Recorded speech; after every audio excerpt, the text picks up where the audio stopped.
The motherfucking world is a ghetto, full of magazines, full clips, and heavy metal when the smoke settles. I'm just looking for a big yellow. It's 6 inch stiletto, Dr. Dre. Hello. Percolating, keep 'em waiting while you sitting there hating. Your bitch is hyperventilating, hoping that we penetrating. You get snaking. All right. Good morning. Sir. Hey. Good morning. It's another beautiful day. It's another opportunity to achieve. It's another opportunity to do amazing things. It's another opportunity to to not eat pie. It's another day to not eat pie. Antonio Bryce, how are you, my friend? I am good. I didn't feel like I just saw you a few hours ago, although I did. But well, it is. I mean, it has been a few hours ago. The Pee-wee, thanks for $1.99. Good morning, A. Good morning to you. You know, I've only I got 4 hours of sleep. This is I'm 13 days sober from pies. Oh, I've had no pies for 13 days. Hey, good morning, fellas. I'm sorry about your pie loss, though, man. No, it's good. It's good. A few things about that. Welcome, Ben Hennessy from Cautionary Comics. We've got Antonio Bryce here promoting Brand, his comic book brand, of course, on Indiegogo right now. And Ben Hennessy, he's got what do you got? Rage. We got Ravage, Kill All Man on Indiegogo, and we have the Offworlder coming out in October on Indiegogo. Oh, that's Comics Gateway too. Good morning to the chat. Good morning, guys. 202 people watching this morning, getting ready to have a great day with us. And that is what we're going to do. Yeah. So I went to bed. I had a very vivid dream this morning, right before I woke up, that it was like a post-apocalyptic bee world. Okay. Like the Hornets had come and I was in a station wagon, packed up and driving Andrea and Ava, far away, someplace safe. And Ava was like not in her car seat. She was standing right behind me in the middle seat. And I was eating a cream cheese bagel. And then everything is about eating. Everything's about food when you're sober from pies. Good morning, Doug Knaple. How are you? Morning, brother. How you doing, guys? I'm so good. Terrific. So Ava says, can I have, she didn't say that, but I mean, she looked like she wanted the cream cheese bagel. And I gave her half of the cream cheese bagel.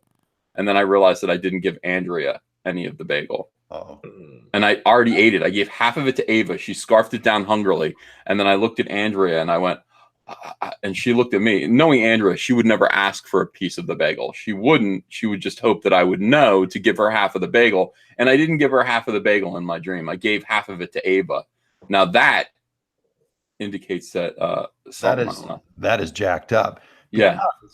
First of all, it is a true rule that husbands and wives don't ever want to have to tell the other person what they expect, what they want. Oh, so right? True. You have to know it. You're supposed to just into it. So yeah.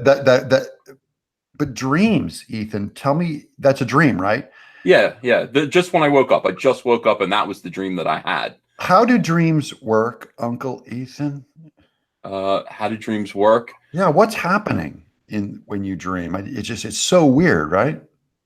Yeah, it is weird. It's like your subconscious. It's all of the garbage that I think is on your mind that kind of gets recycled as images. It's just thoughts that pop in. I'm pretty sure I dream in color, by the way, because I could tell what color the bagel was.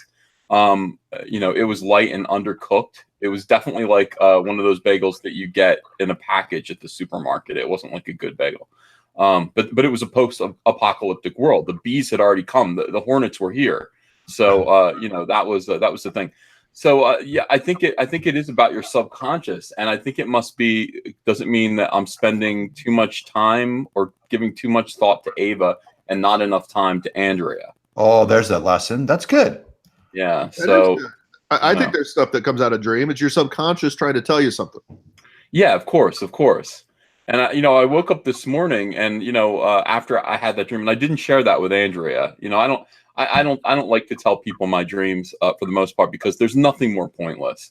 I mean, and I'm of course I've got a crowd of 280 people. I'll share those pointless dreams with you, and waste your time. But I don't want to waste people that I love. I don't want to waste their time. That came out wrong. I love you guys. I didn't mean.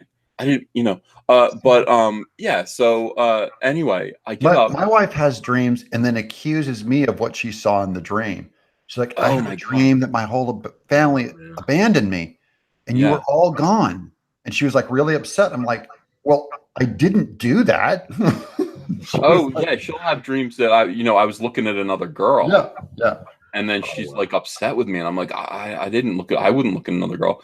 Well, you did in my dream, and I just need some time to think about that. And it's like, God, Aren't you dream, Ethan? You should kick his ass, man. I know. So anyway, I woke up. Andrea laughed at me and made fun of the fact that I said yesterday. She listens. I mean, she'll listen upstairs when I'm doing my radio show here. She listens upstairs. She's like, you got a little blueberry on your face. And I was like, well, I do. And she's like, yeah. And she goes, I remember, because you said that I would find you passed out in the basement, blueberry on your face after you fall off the wagon. She's so blueberry. And I was just like, oh, well, I was like, listen, it's been 13 days. And as I'm saying, it's been 13 days since I haven't had a pie. And this was such a bad optic. This was so bad, but you have to believe me when I tell you this. I went to American Eagle Outfitters, which is right across the street from my house. And I bought some jeans that were on clearance, like clearance jeans. So these were like $10 jeans, and they're good jeans. But I didn't look, and I picked up a size 36 slim, not a size 36 straight, slim. Ooh. That was me. Oh, you're getting slim. Yeah, well, no, that's definitely not. So while I'm telling Andrea, hey, no, I haven't had a pie in 13 days, I'm pulling on these jeans, and she doesn't know they're new. She doesn't know, and she doesn't know that they're slim. So I'm pulling them on, and I'm like, and she goes, what the hell, Ethan? And I was like, I'm struggling to get them buttoned, and they're like, seriously, they have holes in the knees, and the flesh of my knee is, you know what I mean? Is popping out of the holes in the knee, Doug. Yeah. That's me all the time, all of them. No, it isn't. I'm popping my knees all the time, man. You're not, because I'm crawling around on stonework in the backyard. Okay, go ahead. Sorry. No, I just mean like it's being forced out. It's like toothpaste out of a tube.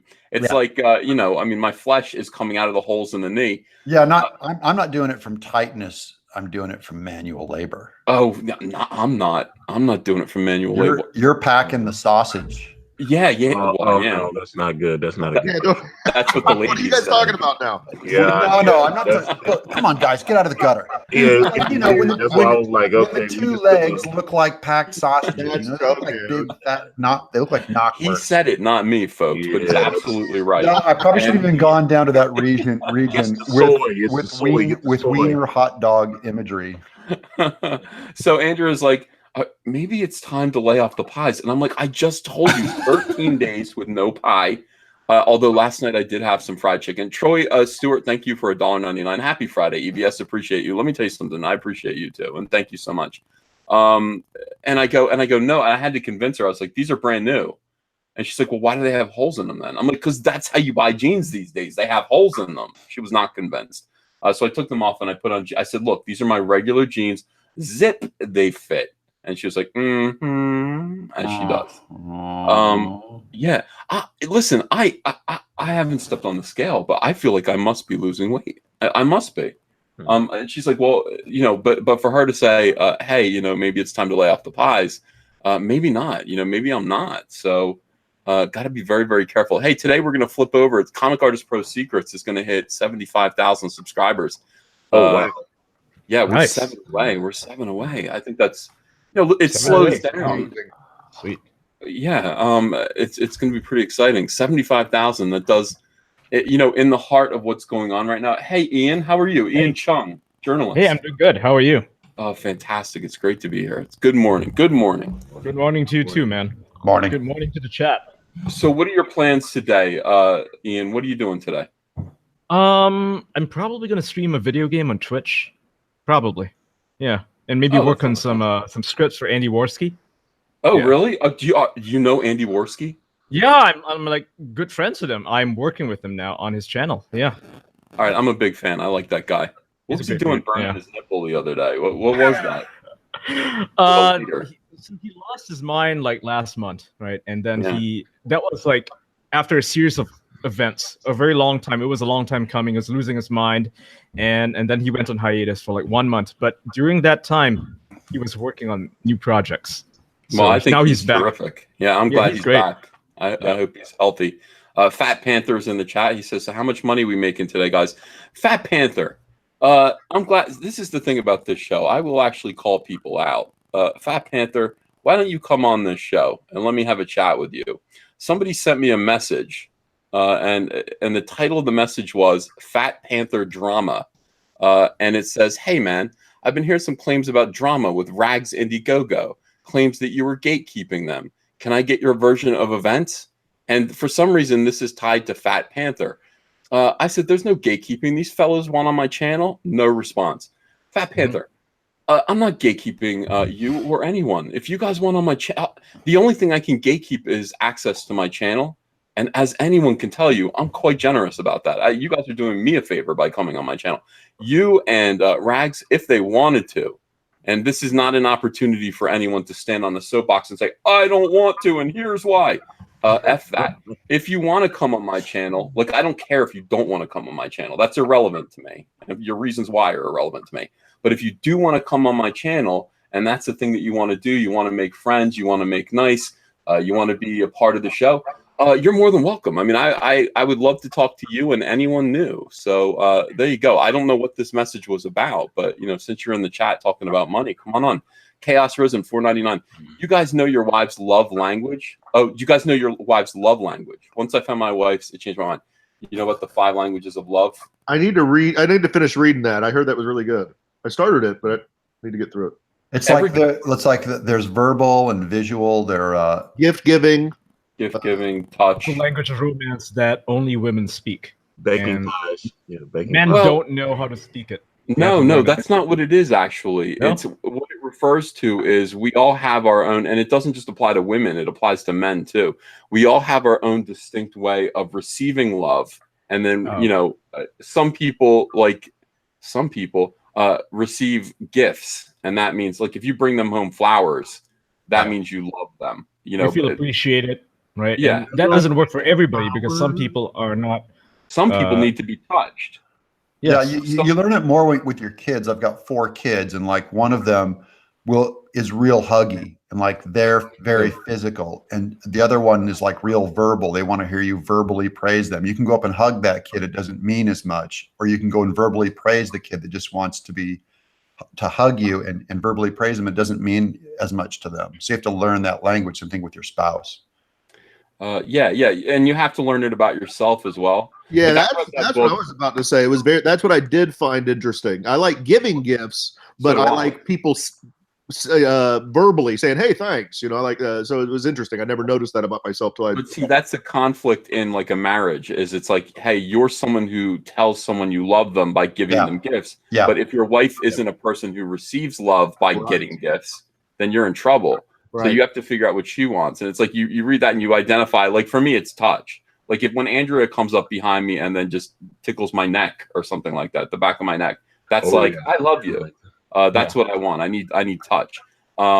She receives love when you do things for her, when you actually do things like, hey, you didn't ask me to, you see me taking out the garbage. You see me, doing this or that, in the backyard. Yeah. Andrea feels loved when that happens. Yeah. When I do the dishes, When I do the dishes, it is time for romance. It is, Yeah. I gotta do all this crap work. Nothing sexier than doing the dishes. That's why my woman left me, because I don't do dishes. And I'm the hero for the day. Hey, John Malin's here. John Malin, the artist creator of a new comic book called The Graveyard Shift. It's on Indiegogo right now. How you doing, John? Good morning. Good morning, everyone. Definitely good morning, John. How are you? Hey, John. How are you? Yeah, so I can only be in here a short time, but I just wanted to address something when we were talking last night with Bill Sienkiewicz. I don't know if anybody saw this post that he made regarding Comicsgate. I just saw it. I saw that. Yeah. Go ahead, say it. Say your thing. What's your response to it, or do you want to read it, or what? I don't want to read the whole thing. It's like half a book with the age of Twitter, but yeah, it's a complete shit on Comicsgate and everybody involved with it. He posted something a while back too, I saw, and I was like, yeah, he had posted something a while back, I saw, and I was kind of surprised by it. I was like, I'm a big fan of his, and I was like, oh God, don't tell me he's one of those guys. Okay. Oh, well, he's been one. I mean, didn't he make Sarah Huckabee into a bullseye? Yeah. He had his own elderly family members because of their politics. Well, okay, yeah. I mean, Bill is nakedly partisan. I mean, that's who he is. By the way, Jaden, thanks for £1.99. Ethan, you the real thick papa. Evidently so. Bill has said, and I like Bill. I'm actually having a conversation with him now that's probably going to go nowhere in private about this very thing, John. So you should know. It's like, Bill on November 9th, Bill went nuts about Trump, and he got a smackdown by Trump supporters. And I went supportive of Trump, and I got smacked down by weirdo Hillary partisans. You'll notice that I feel free to go ahead and denigrate Hillary partisans.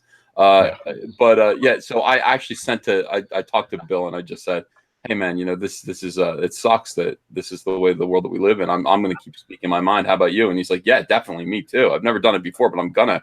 And he, sure enough, good as his word, he has been speaking his mind. He has the wrong idea about what Comicsgate is. And I went ahead and I just wrote to him yesterday, and I just said, hey, look, Bill, come on this show. If anybody is mature enough, has enough FU kind of swagger in this industry, it's you. Whatever you do, like some people are young, and it's like I gotta fit in with the crowd. I can't. Like, what if I go on that show and they kick my ass? Yeah. There's a real risk in it. But it's like someone like Bill Sienkiewicz. It's like, feel free to just like give everyone the finger. Come in here and say whatever you want to say, and we'll talk to you, and we'll see if you still feel that way. If you still feel that way, fair play. That's fine. He's definitely been real fair. Like with Mark Wade and Dan Slott, I thought those were actually really good interviews. Made me change my mind about them, and then they kind of went back to being dicks. But that was okay. Yeah. Oh, by the way, Fat Panther responds in the chat. He says, I've got nothing in this. I am just the voice of the voiceless. What does that even mean? Okay. The voice of the voiceless. Good. That's God. Big of you, dude. That's big of you. He says, some people say they are afraid to voice up to the big dogs in the community. I just do the dirty work for them. All right. Well, Fat Panther, since you are speaking on behalf of these people, I would like you to relay a message to them. I'm nothing to be afraid of if you're an independent creator who would like some exposure. On the contrary, you come over here and all you have to do is say to me, Ethan, I don't like you, but I love the fans that you're speaking to, and I'd like to market my book to them. And I'm going to have you on my show like that, lickety split. And it doesn't matter how you feel about me. I'm no gatekeeper. I'm not in this for ego. I would like to see people actually succeed. But the only way that you're going to get on the show, and the one hurdle that you have to pass is, hey, I respect your audience. You respect this audience? You can come sell to them if you want. You can come talk to them about your comic. You don't have to feel any which way about me. I'm pretty secure, Antonio. I would say that is an accurate statement, sir. Like I said, you've been very generous, and when you didn't have to be, so I'm good with it. It's all for me. This is all gravy. You guys coming on my show, you don't understand, because Jay Taylor just gave me $5, and he said, EVS, you should do an SJW chick track about what happens to a person when they join Gasp Comicsgate. That's a great idea. That's a good one. That is a good one. I love chick tracks. I do too. They're hilarious. But that's the thing. I mean, come on here and say your piece. So, I mean, John Malin shows up here. John Malin has an open invitation. Obviously, he's a big time pro. He's got, he's done great work for Comicsgate and this community. And it's like, you could be that way too if you wanted to. Anybody could just come here and be fun, So, So anyway, John, I kind of digressed away from what you were saying. You wanna get back? Let's get back to Bill Sienkiewicz. So, what are your thoughts about that? My thoughts are just that it solidified from last night when I said, I don't have any room for people like these that just try and throw. I mean, it's just so easy to just say, oh, well, all my enemies are this and we're the good guys and that's it. And I mean, he did everything. He called us racist, misogynist. I mean, everything's in there except, I think, an actual Nazi. So, I hope you have him on your show, Ethan. I think you could have at least a good conversation, but I don't think you're going to get through to somebody. I think it will be just like Dan Slott and them again.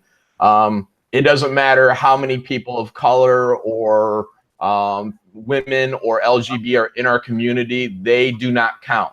They will never count in these people's eyes. So we're carrying water for the patriarchy, for the white supremacist patriarchy. We're slaves on the plantation, right? We're too dumb. That is absolutely true. And my life has been so much better since Ethan purchased me. So I appreciate that. Oh, no. You have to call him master from now on. They see their own hypocrisy in attacking anyone, and I've asked them to call it out. I said, here's a lady that is a person of color, or as we in Comicsgate call her, a person that is being attacked by your crew that you have whipped up yesterday with your lies. Will you call this out? Will you say stop it? But they don't. They egg it on. They want these attacks. Yeah. We don't advertise minorities as marketing. That's so yeah. No, you don't. When you just walk the walk, you don't have to sit there and signal to everyone how woke you are. You don't have to virtue signal. Yeah. Oh my God. Yeah. Like that was my experience. People were like, "Oh, so you're doing like a black superhero book?" And I was like, "I'm just doing a book." I'm like, "It's black," but I'm not. Yeah, it's not. I don't do black suit. Everybody's black. I'm blackity black. It's not. Right. It's just a story, and it's got cool characters, and they'll be everybody's welcome. I don't care what your politics are. Just read it and enjoy it. The biggest flack I got was for my Magus cover because he's carrying a 38 special. Which that was I saw that Jimbo Salgado is a dear friend of mine. I love Jimbo. Me too. Yeah, and that's he did something for brand and I love Jimbo. He is an awesome human being. Me too. But I mean, that's the way it was in the 80s. At least it was for me, 80s and 90s, and it was a violent time. So, they're pushing their ideology onto a comic book that's not even out yet. Yeah. I just the point of my comic. Yeah, I think they're here's the thing. SJWs and some liberals really do need contrast. Like they can't just say like, hey, we're the people with the better ideas, because they do have these childish minds that are just like, we are good and they are bad. It's like and it's hard to it's incredibly tempting to people who just want kind of a quick view of like, what's the quickest way that I can be considered virtuous in terms of politics? Oh, well, I can say I'm a Democrat, and then that way, it's like, hey, I'm for people's rights. Blah blah blah blah blah. That's easy. I mean, it's just it's not really no thought was put into that whatsoever, and they've built up this whole incredible fantasist idea of who we are and who Comicsgate is. And I read Bill's. Yeah, Bill wrote a response to me, and I'm like, who are you talking to? Like, a straw man, right? They build you up into this little monster, and they want to tear you down. Thinking that's like the Heaven's Gate cult that believed they were going to get on a UFO on the Haley Bop comet. They're Hell, just Bob. making up Yep. bullshit. If that comes, I'm getting on it though right now. I am. Believe me. I know. I just got to say, yeah, the comment was kind of appealing to me. Ethan, you know I'm gonna have Kanan draw you in a mountain of pies now. You Oh, do it. Oh, do it. You might as well. And, it'll just expose the truth. I am 13 days sober from pie, John Mallon. I'm not saying anything, but it might take a double page spread. Oh, wow. he just means that's how many pies there are going to be. That's all. Of course. Kanan will draw mountains of pies. He will draw mountains. Yeah, John, so I haven't- guys, I can't be on here very long, but let me Oh. say in closing that, whatever Comicsgate is, it was no master plan of any one person. It was no white supremacist that said, hey, we're going to build this house of white power. This never happened. The people that built Comicsgate are the SJWs. It's Bill Sienkiewicz. It's those attitudes that anybody who thinks differently than us, and people in Comicsgate think completely differently from each other. Everyone is in here as an individual, but everybody has felt the wrath of these SJWs that have come into our industry or infected people that used to be our friends. Facts. And they built Comicsgate. They shunned away the percentages of the fan base that have moved over here because they just got tired of being told that there are all these different things simply because they had difference in political beliefs. And that's all it is. Every time they call somebody a racist, misogynist, etc., it's just up to them. You're only a political enemy. So that validates every label they throw on you because you think differently than them. That you may have a difference of opinion, be it because you're a religious person and or just from your normal background and what you believe. And that's the thing. Comicsgate, we don't have one set of beliefs. We don't all go into this big hive mind. People that don't me, I voted Obama. I'm a moderate. I lean libertarian. I'm not some far right wing guy, but I'm here because I know exactly what's going on. It's plain as day what's going on. If people voted for Trump, I don't care. If you vote for Hillary, I don't care. I know you guys care, but look, I don't care. We are intellectual diversity. It's only your brains. It's not the color of your skin that matters. And I think we all understand that. And look, there's going to be some people within the audience. We can't control everybody. Some people are going to, maybe be a hardliner one way or another, just like on the left. But look, we focus on these hardliners. We're not partnering up with Vox Day and saying, yeah, man, bring in whatever you're doing, because we really want to embrace that. We keep that, at arm's distance, but look, the SJWs are so entrenched in mainstream comics. They're not just out there doing their independent thing. They're putting out product that ideally is being geared right towards children. So, when we have concerns about that, boom, here come the labels. So if anybody wants to have a problem with Comicsgate and why this group of normal people of all different political spectrums have all came into this one area, then you need to blame the SJWs, because it's people exactly like Bill Sienkiewicz, Jeff Lemire, Alana Smith, when she said that, make no mistake, if you vote for Trump, we're going to remember who you are. And she was my direct editor when she said that, and I saw it. So trust me, this isn't some paranoia going around. This is real stuff. And when Sana Amanat is on her Twitter, and go ahead and do an advanced search on Sana Amanat's Twitter and type in the word white, and then see how much white bias she has. I consider it racism, but it's not.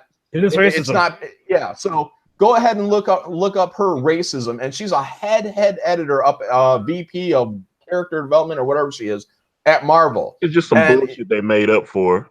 That's what that is. So, racism equals power plus prejudice plus privilege or whatever, right? They're just redefining hate, and they're saying hate in one way is not okay, but hate in another way is perfectly acceptable. Yeah, they're not against hate. Yeah, they're not. Yeah, hate. they love hating people. They attack Doug and Mike because of religion. Pure. Yeah, that's right. Very easy to see that. That's right. I get that all the time, man. If they want to shut down people for hate, and that's just a simple First Amendment right. Yeah. they used to stand for it until it didn't serve them anymore. Then they abandoned it. Yep. The only one standing for it right now that I can see is Bill Maher. He's the lone voice. Well, people like Bill that you're talking about, John, and all the, here's what I've decided, and all the Comicsgate might not agree with me on how I'm going to deal with this situation, but I'm muting down and I'm punching up. It's the heads of the snake, like Bill and all these comic pros that are lying about other people because of politics, because of bias. But let me defend Bill real quick, because I don't like throwing around the lie word. I read his thing, and I know he's wrong, but I don't think he knows he's wrong. It's still realize it. He's got no. He's been. I think better of Bill. I do. I think Bill can be talked to. It's just that right now there's nothing in it for he's anyone. Ignorant. I read his comment, and it's ignorant. He does not know what's going on, and he kind of wrote it from a point of view. His family. He knows about attacking his elderly family. That is basic morality. Oh, okay. Well, Troy Stewart. By the way, Troy Stewart, $1.99. Do you know if White Widow on Kickstarter JW comic? I don't know. I've never heard of it. I mean, if they don't come to me, if people don't come to me and say hi and introduce themselves, I really don't know. And that people should actually introduce themselves to me. I wish that they would. I can help a little bit. Smart. It'd be smart if these like non-SJW or even anti-SJW people were to come to you and say, "Hey, I need some help with I'm alone here out in this scary world, and everyone's out to get me. I put out a comic against us. And absolutely. Half my comic book collection is written and drawn by SJWs. So I don't throw out their work. I own Jeff Lemire. I own Bill Sienkiewicz art. I own it, and I'm proud to own it, and I study it, and I love it. I buy their work, and they don't buy mine, and I don't care. I don't buy anyone's work. You're going to buy Bigfoot Bill. You're buying Bigfoot. No, I buy your guys' work. I'm saying that in mainstream comics, I'm not buying mainstream comics. I was getting them for free for so long. It's like I'm not going out to the comic shop. No, I haven't bought a comic in 5 years. I'm not doing it now. It's just it's gotten too much. But I'm only saying I don't buy by ideology. What if I threw out every liberal's music in my collection? My whole collection would empty out. It's like I use their work and I'm elevated and I love it. And then I thought that they loved comics and they'd follow the talent. That's all we're doing is we're making good comics. They're for everybody. There's a band that I like. Their comics anymore.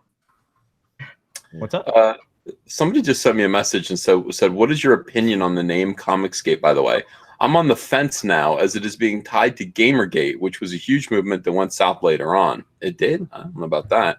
Personally, a name like Global Comics really sounds a little more positive, as to me it expresses the positive emotion of letting people of all backgrounds do their art. Comicsgate seems to imply being similarly named to Gamergate, that the comics industry has done something wrong. It may be true. God. That sounds scary.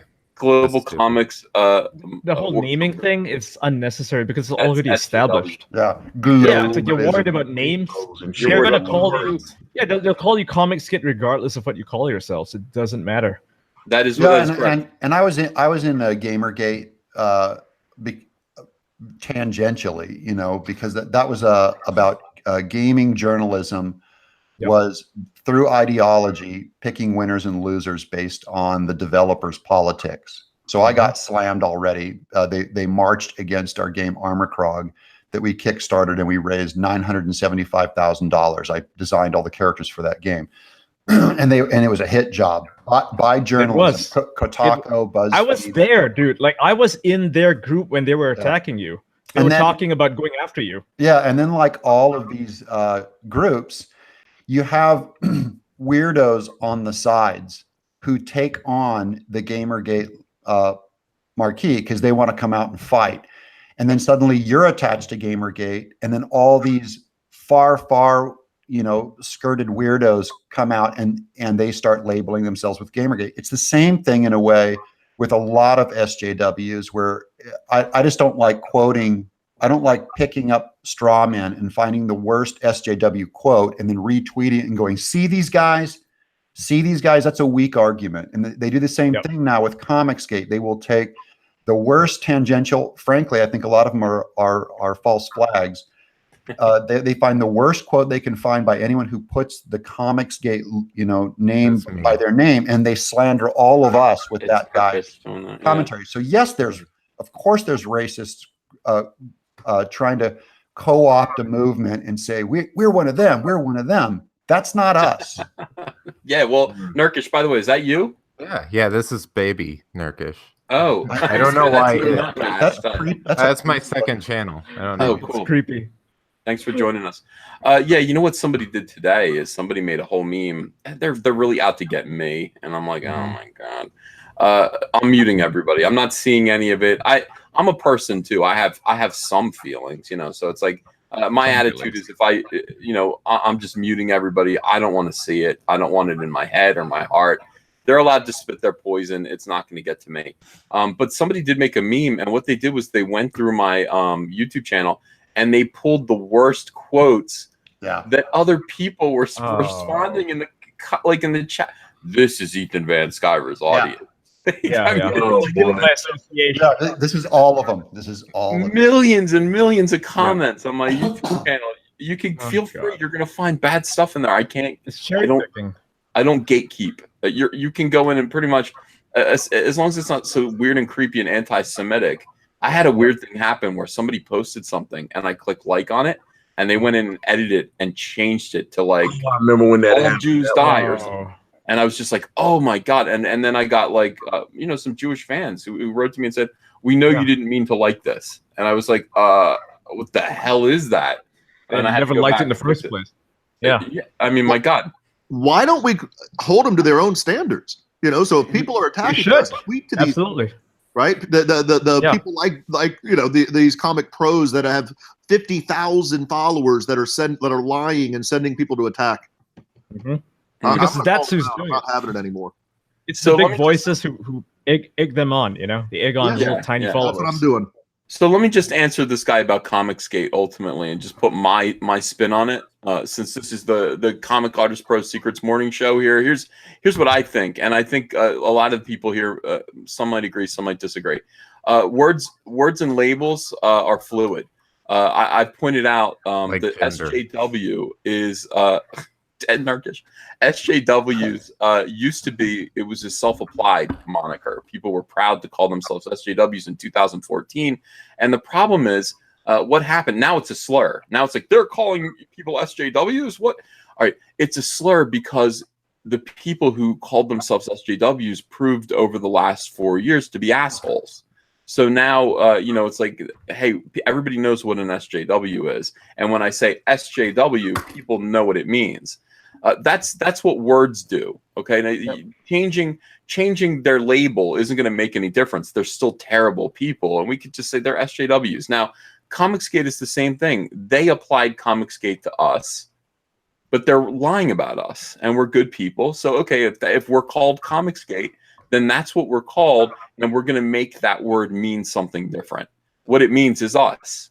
It means us. And so, however you feel about us, as long as we behave ourselves, as long as we're true to our mission statement, and we're actually producing positive things in comics, which we are, and soon it's going to be undeniable. You're not going to be able to deny it anymore. We are producing positive things in comics. Then Comicsgate means something different. And I was actually thinking about this again in the shower, where I do my best thinking. I was just like, what does it mean? What does Comicsgate actually mean? Like at this point? And it is, of course, unfortunately, it has the word gate in it, and gatekeeping means something, but that gate is wide open. This is just the entryway to success in comics. Speaking to your audience, this is, our ideas. Our ideas are the gateway, the entryway into succeeding in comics the way other people are failing. We have good ideas. We have the right attitude. We have the right customer base. And if you come through us and, utilize this one weird trick, which is being nice to people, being nice to your customers, you're going to succeed beyond your wildest dreams. So that's what Comicsgate means. It's coming through us. It's a Is the morning show more serious? Should I not be here, Ethan? No. Sorry, it didn't start out that way. It got serious. I popped in, but hey, I agree 100%. And thank you guys. And I got to go, but yeah, I completely agree. And great stuff. And I'll catch up with you guys later. All right, we'll see you later, John. Have a great day. Siren Jag, $5. I earned my block last night when I told SJWs that true Nazis did everything for the good of the party and state, the opposite of Comicsgate. And another $5. If they were going to draw parallels to Nazis, then they could look at who was trying to exterminate who. Oof. That's a hot take. Custom Songmaker, $5. Bill Messner Lobes didn't attack us after we supported him with lots of money. Anyone else? Ron Mars's books did $9,000 through Diamond, the tiny percentage. Okay. Traditional $5, €5. There needs to be something in common to buy from, an online shop or something. I live in Spain and can't keep bleeding $15 per comic in shipments. Be patient. We will get there. Yeah, I mean, this is a startup thing in a dying industry. So we're pulling it together, and I think it's going to be easier to buy from us as a group, as a collective, eventually, you know. But right now, consortium. It's a consortium. I like that better. Yeah. Nurkish, how you doing this morning? I'm okay. I'm all right. How you doing? I'm not doing well.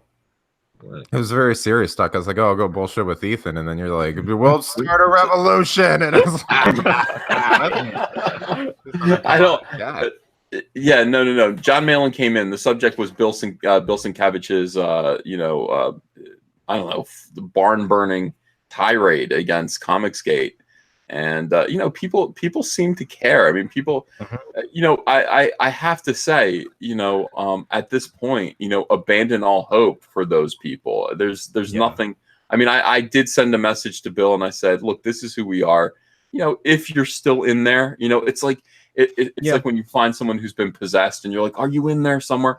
You want to help them, right? You want to bring them back into the light, but they're too far gone. And I have many friends, or had many friends, who I would try to pull back into the light, and they would just regurgitate whatever they heard, whatever they want to believe about gamers or Comicsgate or anything, and they just won't take it. And anything you try to say to them, they will try to treat it as like you're like a rival religion.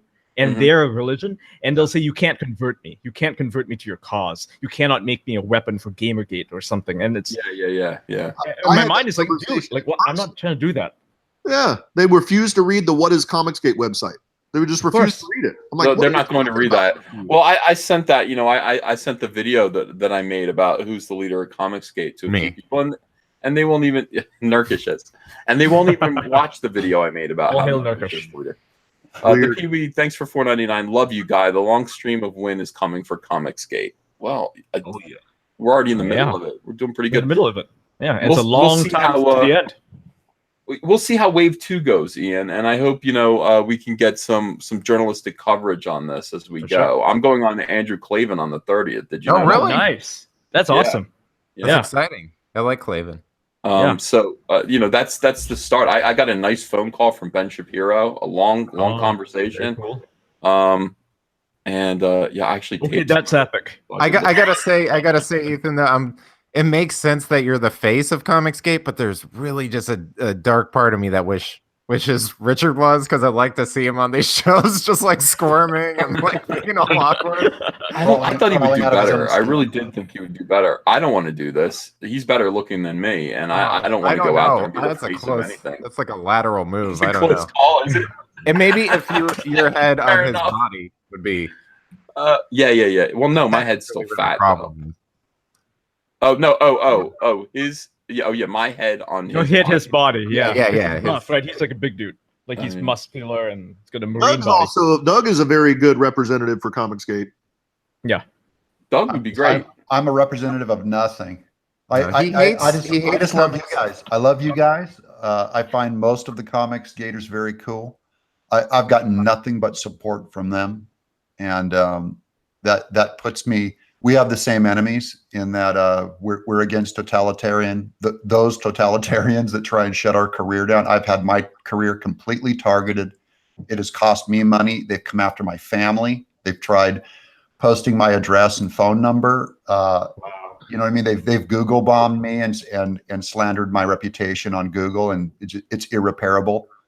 And so I just go. This my world. Yeah, I just go. These people over my Comicsgate friends. There's this sucking sound from them saying, "Come in, we'll support you. We're with you, and we love comics." Even though you're a pretentious snob. Well, yeah, Doug. yeah, that goes without saying. If there was a marble sculptures thing, you would lead that. You love marble sculptures. Absolutely, I would. I joined that club. If we were carving statues of the David out of 18 feet of marble, I joined that cult in a second. but really, it's just a friendly fraternity, and so I keep reading all these things of what they're saying about us, and I just go, "Oh, this is kind of normal for me to read for the last 10 years." They impugn, they malign, and they need a mob. They have to like froth up this mob. It's so immature and weird. I wish people would stop sending me the hate that's being spoken about me. I got it. Doesn't matter, right? It doesn't matter. I've read it. I got it. Unless it's a threat, an imminent threat that I need to know about, like they know you're going to be here and they're going to hurt you. I don't need to see it. I understand that it's happening. It's perpetual. It puts you in a bad mindset, right? Whenever you see something like that, and I know people who send it to you, they care about you, and that's cool. They care, but God, but then you read it, and it's like, oh my God, I have to say something. You feel like you have to say something. Obviously, you won't, because that's feeding the troll, and that's just going to empower you. Have to refuse. You have to refuse to be a victim, because a victim mentality will make you feel like you're justified in lashing back any way you want. The more injured you feel. So I just go.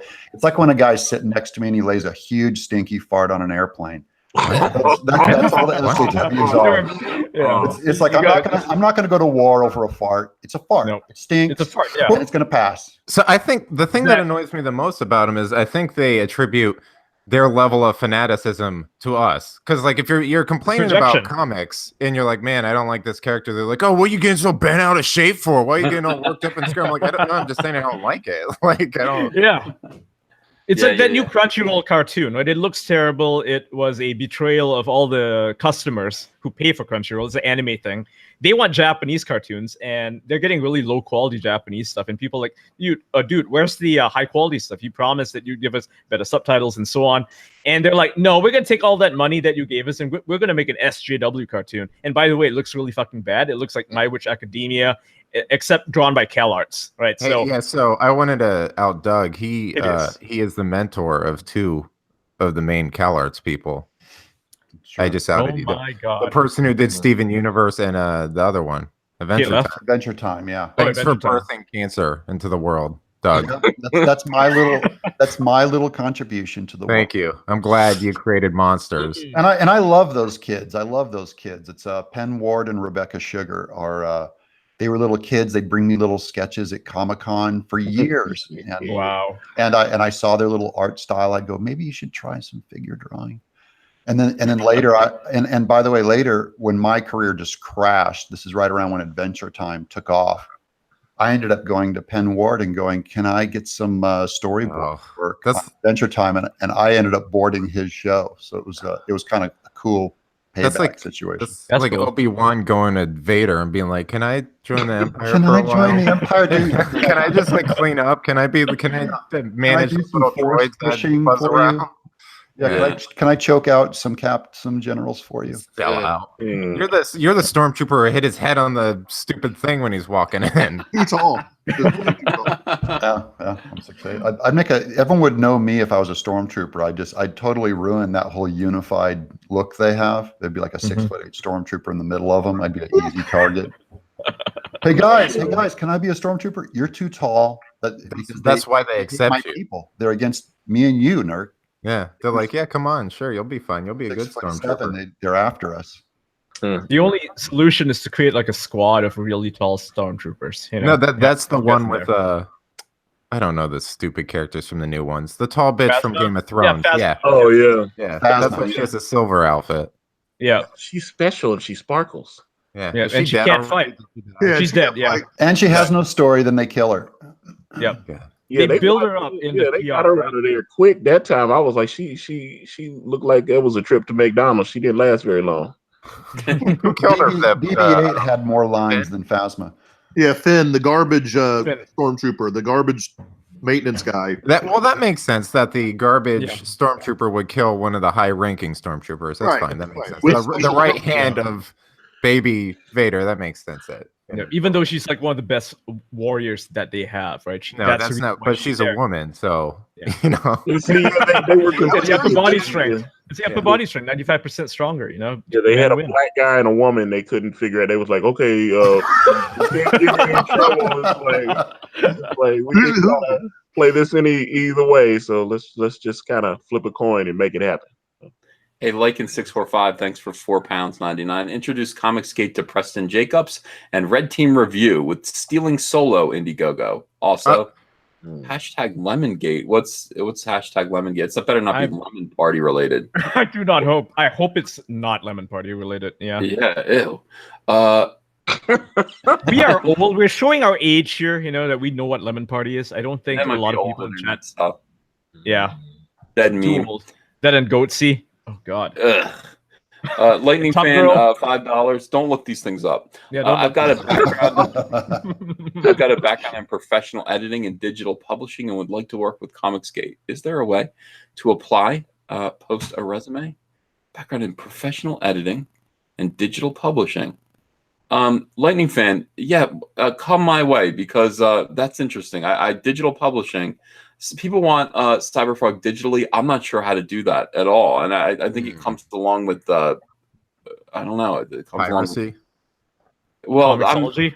Comixology. Well, Lightning Fan, send a resume to Ethan ETHAN12032 @gmail.com and describe what you could do for me as though I were a retarded 5-year-old. Because I really don't know anything about it. So be very kind of general and explain how you can help me sell more Cyberfrog comics. And I would love to hear that. I've got comics on Comixology. What percentage do they take? Everything. Yeah, they take a large percentage from what, but it's because Ethan, you could probably just drop box or something like that. So. Go ahead, Antonio. I'm sorry. Yeah, it's like they take a nice little chunk. Amazon owns Comixology, so. I was going to say, Ethan, you could just bust out a PDF and download it out to your fans yourself. And but it doesn't do that thing where like you can scroll from panel to panel like just by you know what I mean, like that needs to be in the Comixology form. Like back in the day when people were sharing comics, pirated comics, I know, they would use CBF files, and they would use like a comic book reader, like an executable, that they would read these CBF files with. They're essentially PDFs, but they're laid out in such a way that you can very easily flip through them. You can use your phone to do it. Comixology makes that completely easy and is completely legal, obviously. So people stopped pirating comics. They just went to Comixology. It's cheaper. No, there's still websites like I think it's like I Read Comics or something where people it's like a huge database of crap. Yeah, where like one called I think it's called Cloud Castle or something like that. Yeah, people just scan them in too. Like I've had that happen to all my books. They've scanned them in and pirated them. That's the only way I've ever read them. I'm not spending money on that. This is why this works, by the way. This is another reason why Comicsgate works, our model, is because we're forcing you to pay way in advance. So, you're paying us, and at that point, everyone is kind of going to get their books all at once. Yep. At that point, we've already been paid for them. So it's okay if the worst happens and they get pirated on the internet for free. Right. That's how I feel about releasing it digitally. It has to be the last step. It's like putting it on basic cable. It's like it's like what Warren Spector used to say when people would complain about people pirating video games. His response is bullshit. If you were going to pay for the game, you would have paid for the game. If people who pirated the game, they have no intention of ever paying for it. That's true. That's true. I don't even pirate the shit I roast. I feel bad. I buy those Mags comics. I can't even pirate those because I just feel guilty. I do too. Yeah, I never pirate them. If I want to make fun of something, if I want to write a thing about it, I'll buy it. It's only a few dollars, so why not? Yeah. Big Chap, thanks for £1.99. Ethan, have you seen Nintendo Switch comic app? No. Is that a thing? I don't even know what Nintendo Switch is. So it's like a new latest console, latest gaming console. Okay. All the kids love it, and so Soy do boys. soy boys. Yeah. Soy boys do. Little Yeah. Wayne loves Soy it. boy That's all console. you need to know. They got What's Mario the- Kart on there, and that I like Mario Kart. No, the Me too. first party titles are always solid on Nintendo. Oh It's well, just yeah. you never have good third party stuff. Yeah. Marshall Lee, $5. I don't align myself with either side, but I really appreciate you guys bringing a balance to the force. It was too one-sided for way too long. Oh well, I mean, yeah. Listen. We don't need you to align. We hope that we can have your support. I mean, creators, have to choose, unfortunately, to align. Because if you make this choice, you're with us. I mean, you're part of this group, and the chances are the mainstream comics aren't going to receive you very well. This is a choice that you make out of conscience and, of course, financial need, because I think you're going to do better over here than you would do with them. The fans, we want you to buy everything. You buy us, you go buy them as well. We don't need you to make a choice to only buy Comicsgate. That's ridiculous. Pick a side. Yeah. Philly Sidness, $2. Just grab brand twin pack number 407. Can't wait. That's Hey, everybody, great. I got to bounce. Good talking to you this morning. Thanks for having me on, Ethan. Hey, Later, Ben, man. my pleasure. Thanks for being here. See you, Ben. Have a good morning. All right, See y'all.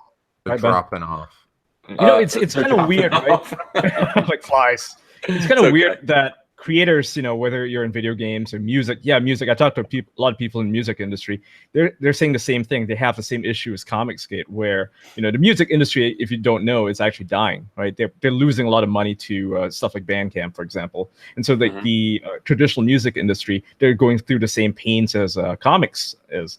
And you have to choose a side. You have to be like an ultra leftist liberal type dude.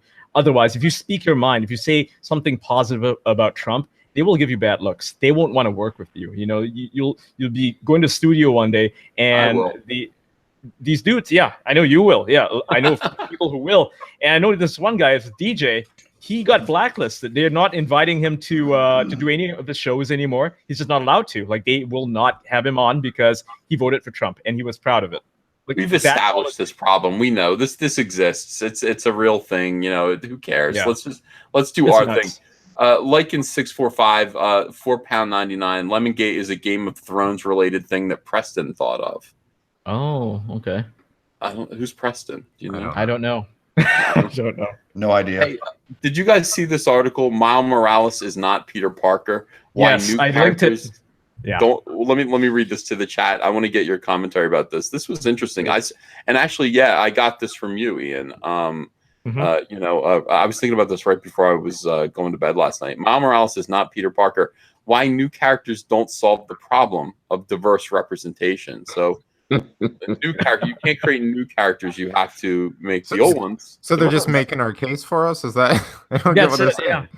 That's exactly what they're saying. That's essentially what we're saying. It's just if you want to have characters. When we say it, they're like, "Oh, that's a conspiracy theory. We're not taking away anything from you.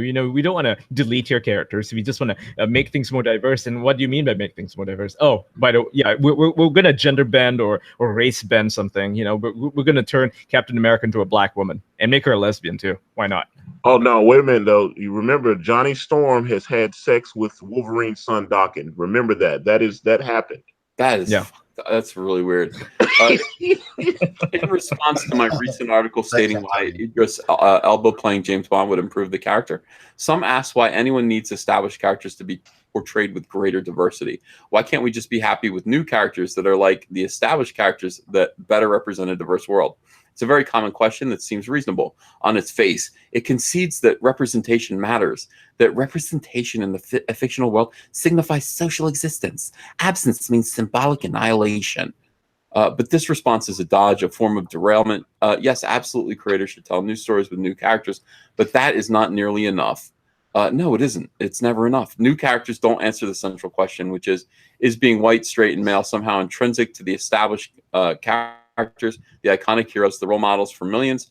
I don't think the answer is no, and I think the diverse casting is a way to prove that point. A good example of this is Spider-Man. So 2010, Donald Glover wanted to play Peter Parker in the upcoming Amazing Spider-Man and asked, does Spider-Man have to be white?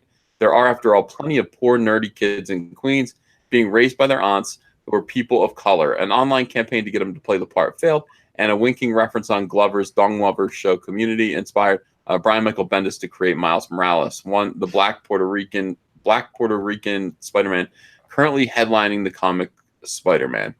Now, Miles is a great character, and I'm glad he exists. Dong Lover played Miles on Ultimate Spider-Man Web Warriors, as well as Miles' uncle in Spider-Man Homecoming. So he's gotten to play Spider-Man. But here's the problem. Miles is a Spider-Man. He's still not Spider-Man. That is, he's not the character one thinks of when he hears Spider-Man. And he never will be Spider-Man unless Peter Parker goes away entirely for like a decade, and maybe not even then. So the creation of Miles Morales doesn't and can't answer the question, does Spider-Man have to be white? Wow.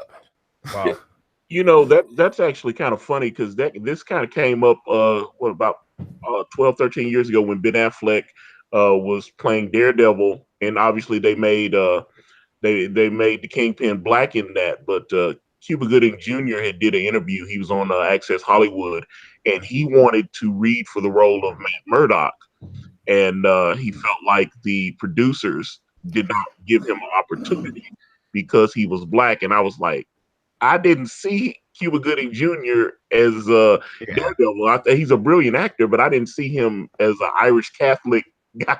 It just didn't work for me. But it doesn't work. Yeah. Well, I always think it's funny when they bitch about all this stuff, but then they complain about whitewashing. It's like, does it matter or does it not? Like, is it okay to just have black characters be white characters?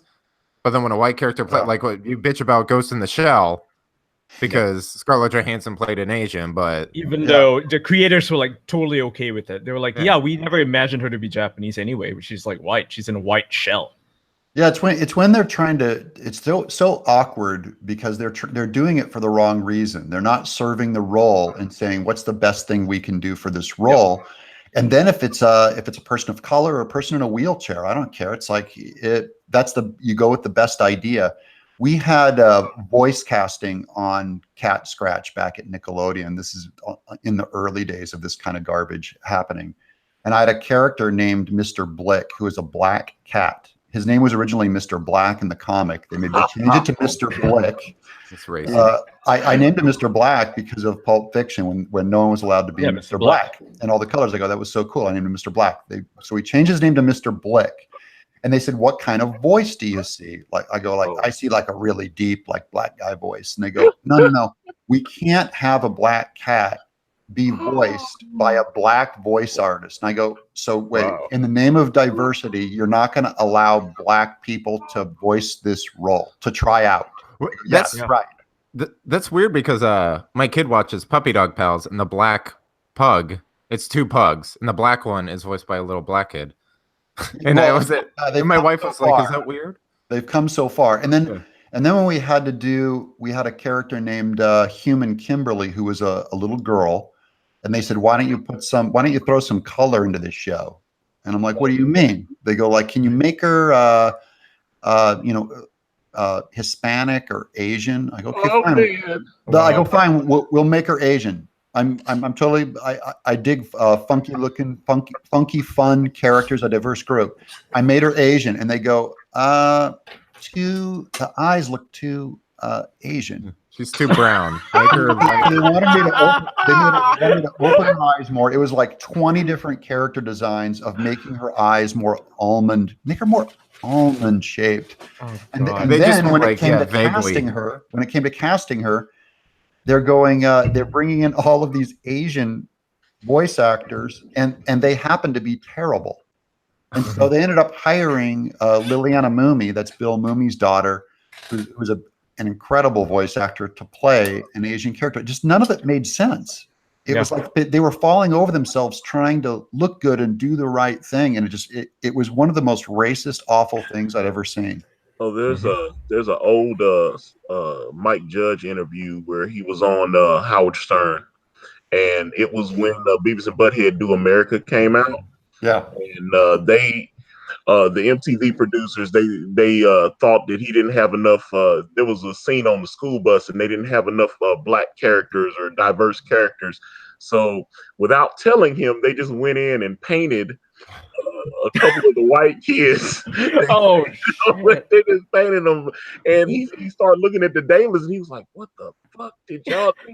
And it looked weird because they didn't look like black. And he just like, you just painted these guys.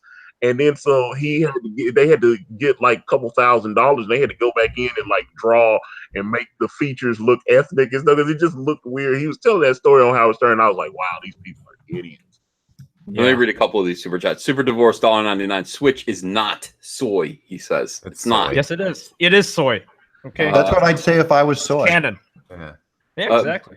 Billy Ritchie, $1.99. Whatever happened to Andy Parks? The comic book. I knew an inker named Andy Parks, but he had an E at the end of Andy. It was Andy Parks. I don't know whatever happened to it. Coronis, $1.99. EVS looks like the love child of Peach and Bowser. Bowser from Sha-Na-Na? No, from Mario. The turtle with spikes on his back, right? Yeah. King Super Mario. Okay. And I was gonna ask you, have you ever bleached your hair? Yes. Me? That's what I thought. No, because I was going to, I had to do the thumbnail I was updating the thumbnail for our cancer cast, and I was looking at the photo, and I said, did he bleach his hair in this? Yeah, the reason why is because I was dating Andrea, and Andrea saw pictures of me as a baby.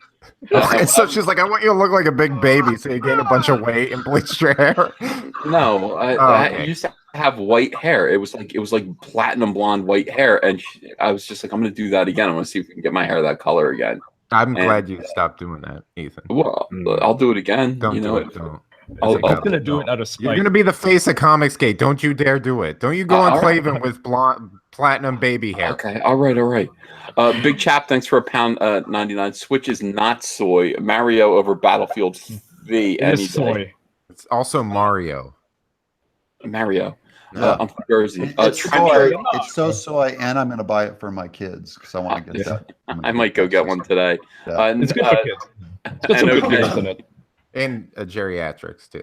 And geriatrics. Trencher 7. Let me get through these. Trencher 1375. Dong Lover got what he deserved. Are we good? Let me just I want to get the chat current with what we're talking about. All right, let me read this guy's reasons why it makes sense for Peter Parker to maybe be black. I'm open to this. He says, it's important to note that casting an actor of color to play a traditionally white character is fundamentally different than casting a white actor to play a character of color. So in other words, a black actor can play James Bond. A white actor cannot play Black Panther. All right, agreed. First of all, sure. As much as Spider-Man and James Bond and most white characters have no connection to a white culture, almost every character of color's ethnicity is an important part of their identity. I'll get through this real quick. I'm so sorry. I want he's got 2 points. He's got 2 reasons why this is important. I'm so bored though. What's the first 5 reasons? Is it bored? I'm so bored. I know I am too, but Ian sent this to me, and okay. All right. So anyway, so it doesn't matter. Like, it doesn't matter that Spider-Man's white. Like, that's not important to who he is. And then the second reason is minorities have been and still are shut out from wide representation. There are so few roles and even fewer starring roles for actors of color in Hollywood that dramatically reduces representation. Every time a role that could have been played by a POC, pretty young thing, POC. Oh, I hate that term. Is given to a white actor. I want to love you. Maybe the audience wants to see Brad Pitt more so than they want to see Cuba Gooding Jr. Has it ever occurred to these people as a business decision? Even in Asia, how many of us even care for Cuba Gooding Jr. when Antonio brought this up with Daredevil. It's when they did Michael Clark Duncan as Kingpin. Yeah. In Daredevil, I never sat there. So I've only seen Kingpin as a white guy, and I didn't sit there and go, "Whoa, he's black now. That's not Kingpin." I just thought, "Oh, that's a cool Kingpin." Yeah, it's a cool Kingpin. Yeah. It like when they had Samuel L. Jackson play the role of Nick Fury, I was fine with that. I was like, okay, I never saw him that before. Right before, it's like this gruff military dude. But they had done that in the Ultimates, though. That was different because in the Ultimate Universe they had made him black, so it was they made it specifically so they could get Samuel L. Jackson. That was actually it worked. Yeah, I thought Red Skull looked like Samuel Jackson. Okay, that's racist. No, I want to talk about why. He has like this skull-like face, and they'd show in Red does have a Skull skull-like that Hugo Weaving was him. I go, that looks like Samuel Jackson. Why are they blackwashing redheads? Is the real question. That's what I saw really that. Let me get to that in 1 second. Let me just say, first of all, my opinion is that Peter Parker's white. I don't know why. It just feels that way. Yeah. It just feels that way. I can't explain that. James Bond is Peter Parker is such a white guy's name. He's also such a goober. He's like the antithesis of a white person. He's like a white nerd.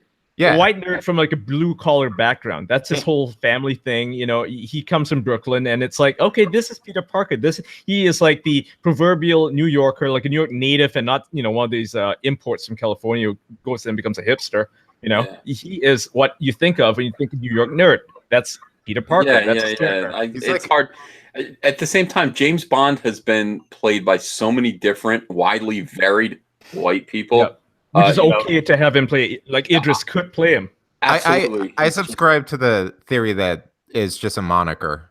I'm fine with that. It's just a moniker, yeah. No, I actually had a thought about this. I felt like they should take Idris and just put him like all in white makeup and make him look like a white guy. And then does a white guy impression. Yeah, put a wig on him and stuff, and then everybody's like, well, okay, when they first announced that Idris could be playing him, I was like all on board. I'm still on board. And it's like, because Idris is a good actor to me. Yeah. He's a great actor. He could definitely own the role. He would be his own James Bond. That's fantastic. But then I read all these shitty articles, and they're like, oh, he should get the role not because he's a great actor, but because he's black. And that is so insulting. If I was Idris Elba, I would look at it and be like, wow, these people don't even know who I am. They probably never even seen Luther or The Wire. They just want me because I'm black. I'm not even African American. I'm just British, right? I'm just black. That's it. I think he turned it down, right? He said he's not doing it. Yeah, he doesn't want to do it. But I think there are two margins. Okay, so on the one side, on the one hand, there are extremists who only want Idris Elba to be James Bond because it's going to make them feel good that a black guy is playing James Bond. On the other side of the margin are racists that are just like, man, get these people of color out of our white roles. All right, so you got those two. Let's push those aside and then just kind of deal with the middle. I think Idris Elba, James Bond works. Anybody could play James Bond. It is just your 007. If you're cool and suave and handsome, you can pretty much be James Bond. Could a woman be James Bond? Yeah, they did that and it bombed. It would bomb. Yeah. If they got a good one, yeah. If they got a fat one, someone what in do you a say? wheelchair be James Bond? We need the guy who played Paul Blart, Mall Cop. He needs to be James Bond. He died. He's dead now. There is a series on that, good buddy. Kevin James as James Bond. Yeah. In fact, there is a series like that on Netflix, right? Where he is like a James Bond type character. Why do they fat shame with James? Oh, I saw that movie. It's awful though. That movie where he's the writer, it was awful. Yeah. Delirious? Anybody remember that movie? No. Okay. John Candy. Yeah, thank you. I did see it. And that was terrible too, by the way. Did you see Rose Tico, the actress playing Rose Tico, saying that like how difficult it is to be coming up in a white world and all this? It's even though she's like super rich, she's a millionaire. Yeah, and also if you're talking worldwide, that doesn't make sense. China has the most people. Exactly. Yeah. And Asians make the most in America. And I don't know what the hell she's talking about. I don't like the idea that her being rich, if she is, and I don't think she is. I mean, how much could she have gotten paid? I think she might have gotten paid $500,000 for being in Star Wars. It's still more than what even most. That's fine, but I mean, lifetime. Money doesn't mean much when I have $500,000 and people are calling me a Nazi. I don't feel so good right now. I feel like I have cause for complaint. Do you want me to stop calling you that? Would you? Would you? Midnight Cherry TV, thanks for $2. Switch is definitely not soy. Baptized Nurkish Doug. It is soy. Okay, it's soy. I'm not saying like Breath of the Wild was really good. It's also soy. Yeah, exactly. Paradigm. You go to the Nintendo Labo or the fucking cardboard game. It's like, come on. Hey, we have a deal. We are gonna save Nurkish on the Doug Show. Oh God, I don't know. With your weird skeleton arms and we're gonna save Nurkish on the Doug Show, and Mike Nelson's gonna baptize him. Only if Mike Nelson's there will I do it. Yeah, we're gonna do Evil it. Paradigm says for $2, calling things soy that aren't soy is soy. So how do you like that? Well, how about that? That you just did that. You just Yeah. called us soy, and we're not soy, so you're soy. You're soy. You're soy. Bitch. I'm not soy. You're soy. Bitch. Big Soy chat, my thanks pizza. for £1.99. You guys are Nintendo phobes. Mario lives matter. Nintendo phobes. Mario. I like that Mario. word. Mario. It's Mario. Mario. It's not Mario. Mario. It's Super Italian, Mario you know? Brothers. Nintendo Mario. phobe gate. Mario. I can't say that. It's Mario. Mario. Get out of here. I bet you Billy- say Italian instead of Italian, don't you? Italian. Just like that. Italian. That's Jersey. Okay, that's fine. That's fine. Billy Yeah. Ritchie, $4.99. I've been looking at old Tomb Raider comics from the 90s and looking at the current ones. Damn, the illustration quality has sunk so low. Yeah, that's I true. didn't Like even the know old- they made comics of Tomb Raider back in the 90s. Oh, Yeah, yeah, they did. Oh yeah, they had all that stuff licensed out. Back when you were in second grade. There was Top Cow. Top Cow had the license. Subculture comics. And, But that was John Yeah, Need. Right? Michael Turner was drawing some of it, and I remember seeing Michael Turner illustrations of Tomb Raider. Yeah, Big boobs, man. I Yeah, love I it. could have. Why was I trying to get nude codes when there were comics that I could have been looking at? nude codes. Are one of their codes that you can put into the video game so that you There can was see a you're rumor that existed, and people There would be was like, a "Yeah, she runs around naked." People just modded the game. Do you remember that? They said, remember the old Metroid game on Nintendo? They said it was like a nude code and you could make penis come Why out. would you? It's like one bit. Just I know, but back then it was like 16 pixels. Yeah. And, Yeah, and in the like case of 11. Tomb Raider, Remember- her whole torso was made of like 4 polygons. and those Remember boobs Leisure are Suit like Larry? Leisure Suit Larry. It's like low poly porn, right? Essentially. Oh, you can get that on your phone now. I saw that. You can get it Yeah. in the App Store. Yeah, and he like bangs chicks. It's awesome. Yeah, it's great story, really well written. L. Lowe, faced a lot of the harassment from the SJWs because, hey, guess what? He's got a very funny sense of humor. How dare he, right? Yeah. It's a red-blooded male. I met that guy. He was really cool to me. He was a good guy, really humble, really nice. Mm-hmm. I believe Sometimes I that. think you just say you met people that we talk about, Doug. Yeah. Uh, I meet everyone. I've met all of you too. I'm surprised you didn't like when we were talking about Andrew Clavin. You weren't like, yeah, I know Clavin. He's a good guy. Met him once. I have met him and I've sat down and talked to him before. I know all these guys. I don't You're in say it. LA. I'm old. When you're my Ian, age, you know everything. Ethan, when you go on Clavin, just be like, Doug TeNapel. He would Clavin. not know. He would not know my name. I'll but, be like, Doug TeNapel says Tall hi. guy. yeah. Tall guy. Josh Long, thanks for $5. James Bond is not a code name. You see his parents' graves in Skyfall, hence he's a white guy in canon. Skyfall was, I don't know, was that right? How was that? I don't get that. I guess follow that were their last names Bond. I don't remember. I Skyfall. can't remember that scene. I Their don't- last like, I- names the are main thing that stood 006 out- and 005 are his parents. Yeah. The main thing that stood out in Skyfall was what's his name? His performance. The villain. What's that guy's name? Javier Bardem. Yeah. Javier Bardem. Yeah. That guy's cool. Is that Yeah. the cook? Is that the cook that killed himself? Oh my god. No, that's no, so no. The insensitive. guy from No Country for Old Men. Hello, That's why everybody. Richard didn't Yeah. get Cecil. Joe Rogan. Hey, Cecil. I just totally mixed you and Nurkish up and I called you Cecil. I like that. Cirkish. Well, somebody drew us in a wedding yesterday. We're getting married. He's Nurkle. Nurkle. It's like Nurkle. I like And, Nurkle better. and by the way, to go back, if I could, about the Peter Parker. If you're going to redo Peter Parker in Queens, he should be a Korean kid named Peter Park. If you go to Queens, Oh, if you go to Queens now, it's like 90% Korean for real. And most of those science schools in Manhattan and Queens are very high rated schools. It would actually suit the character better to make him Korean. Can the web shooter shoot egg rolls out? That would be awesome. Cecil, somebody said maybe after Cash Grab, somebody says, what the hell were those Amaglam? The comics where they just mix two heroes like, Amalgam. yeah, we need to do that with it'll be Nurkle or something. That'll be the next. You know why you guys sound good together? Is your two names look like circus together. The word circus, and you've got a circus clown. And Cecil looks like he gets shot out of a cannon. Ethan, we did years of product marketing for our names and our pictures before we did this. This is not something we just threw together. We're actually in our The 50s. Cecil and Nurkish circus would be awesome. I mean that should be your own chat. I don't know. I see a rundown circus with animals dying in every cage. No, not like the animal crackers.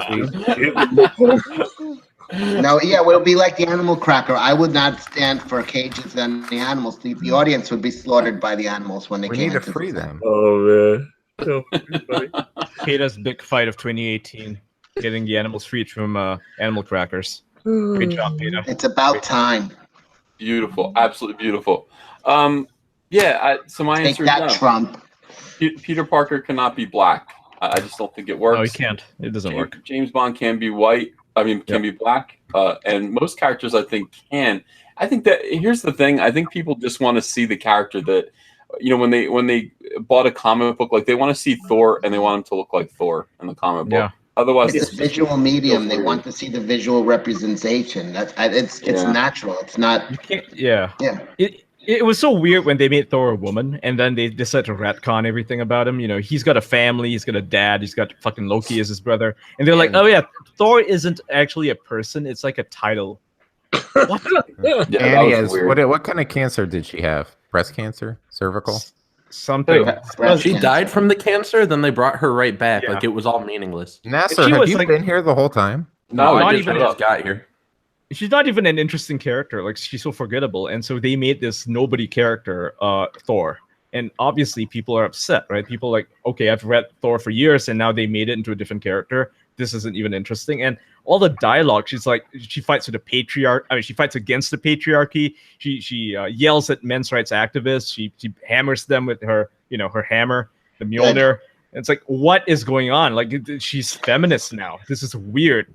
Like, what is this comic? Like, you cannot force, feminism into a comic that only guys read and expect them to become feminists overnight. They're just going to read it and then they're going to flush it down the toilet, or they're going to set it on fire or give it away, right? They're not going to become feminists just because they read one comic. There's this whole idea. But if it just changes one person into a feminist, it was worth it.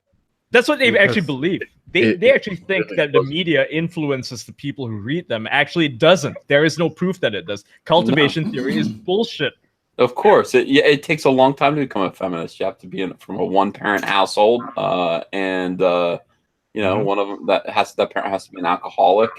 You have to be seeking love from all weird places. You have to need constant validation from strangers. Well, the parent has to be the mom too. That's there. The mom, the dad. It's not the dad. Yeah. You're not going to be. Yeah, you have to be raised by a single mother. I think. Yeah.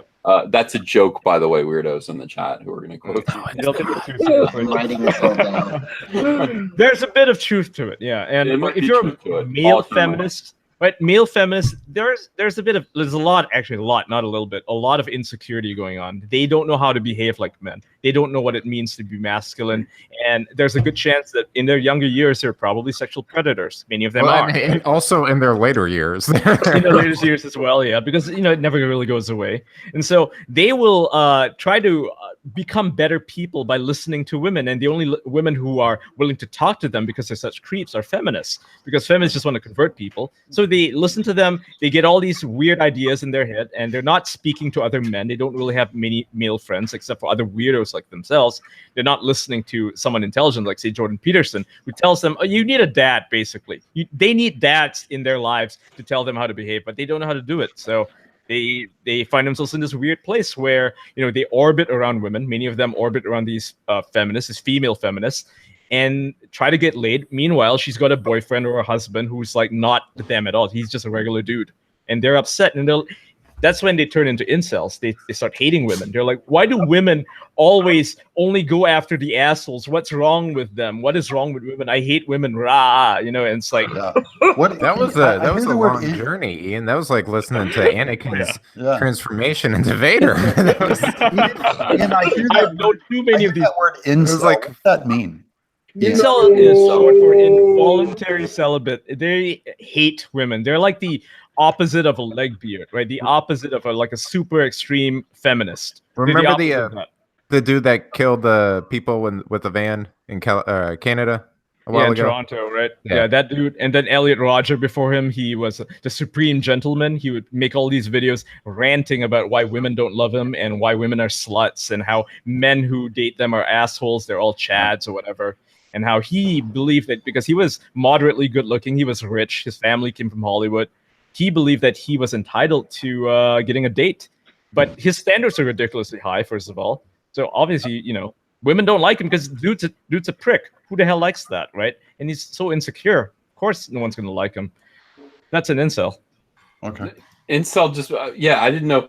They made it sound like there was a cult. Like there's a whole group of people called incels that hang out. Yeah, but it's not like they were acting like it was like a scourge. Like they might be working for you, and it's like no. I just get the feeling that incel is more of a put down. It means that you wish that you could have sex, but nobody will have sex with you. It's two things. It is a put down. It's used as a put down by pretty much everybody, which is fine, and it's also a subculture. There's an actual subculture on Reddit. These guys spawned off of the pickup artist community, the PUAs. Back in the day, that was like in the 2000s, they're really big, right? Everyone's doing the PUA thing. And these guys are disillusioned. Yeah, mystery, yeah. And they're disillusioned by the PUAs. The guy on VH1, I love that show. He killed himself. Okay. They're all super. I don't know if he did. Let me read something to get caught up. Lord Asserman, $5. They should make a Bond film that has him working with Elba. And end it with Bond captured and setting up a sequel spin-off. I don't know if that will work very well because that's not what people want.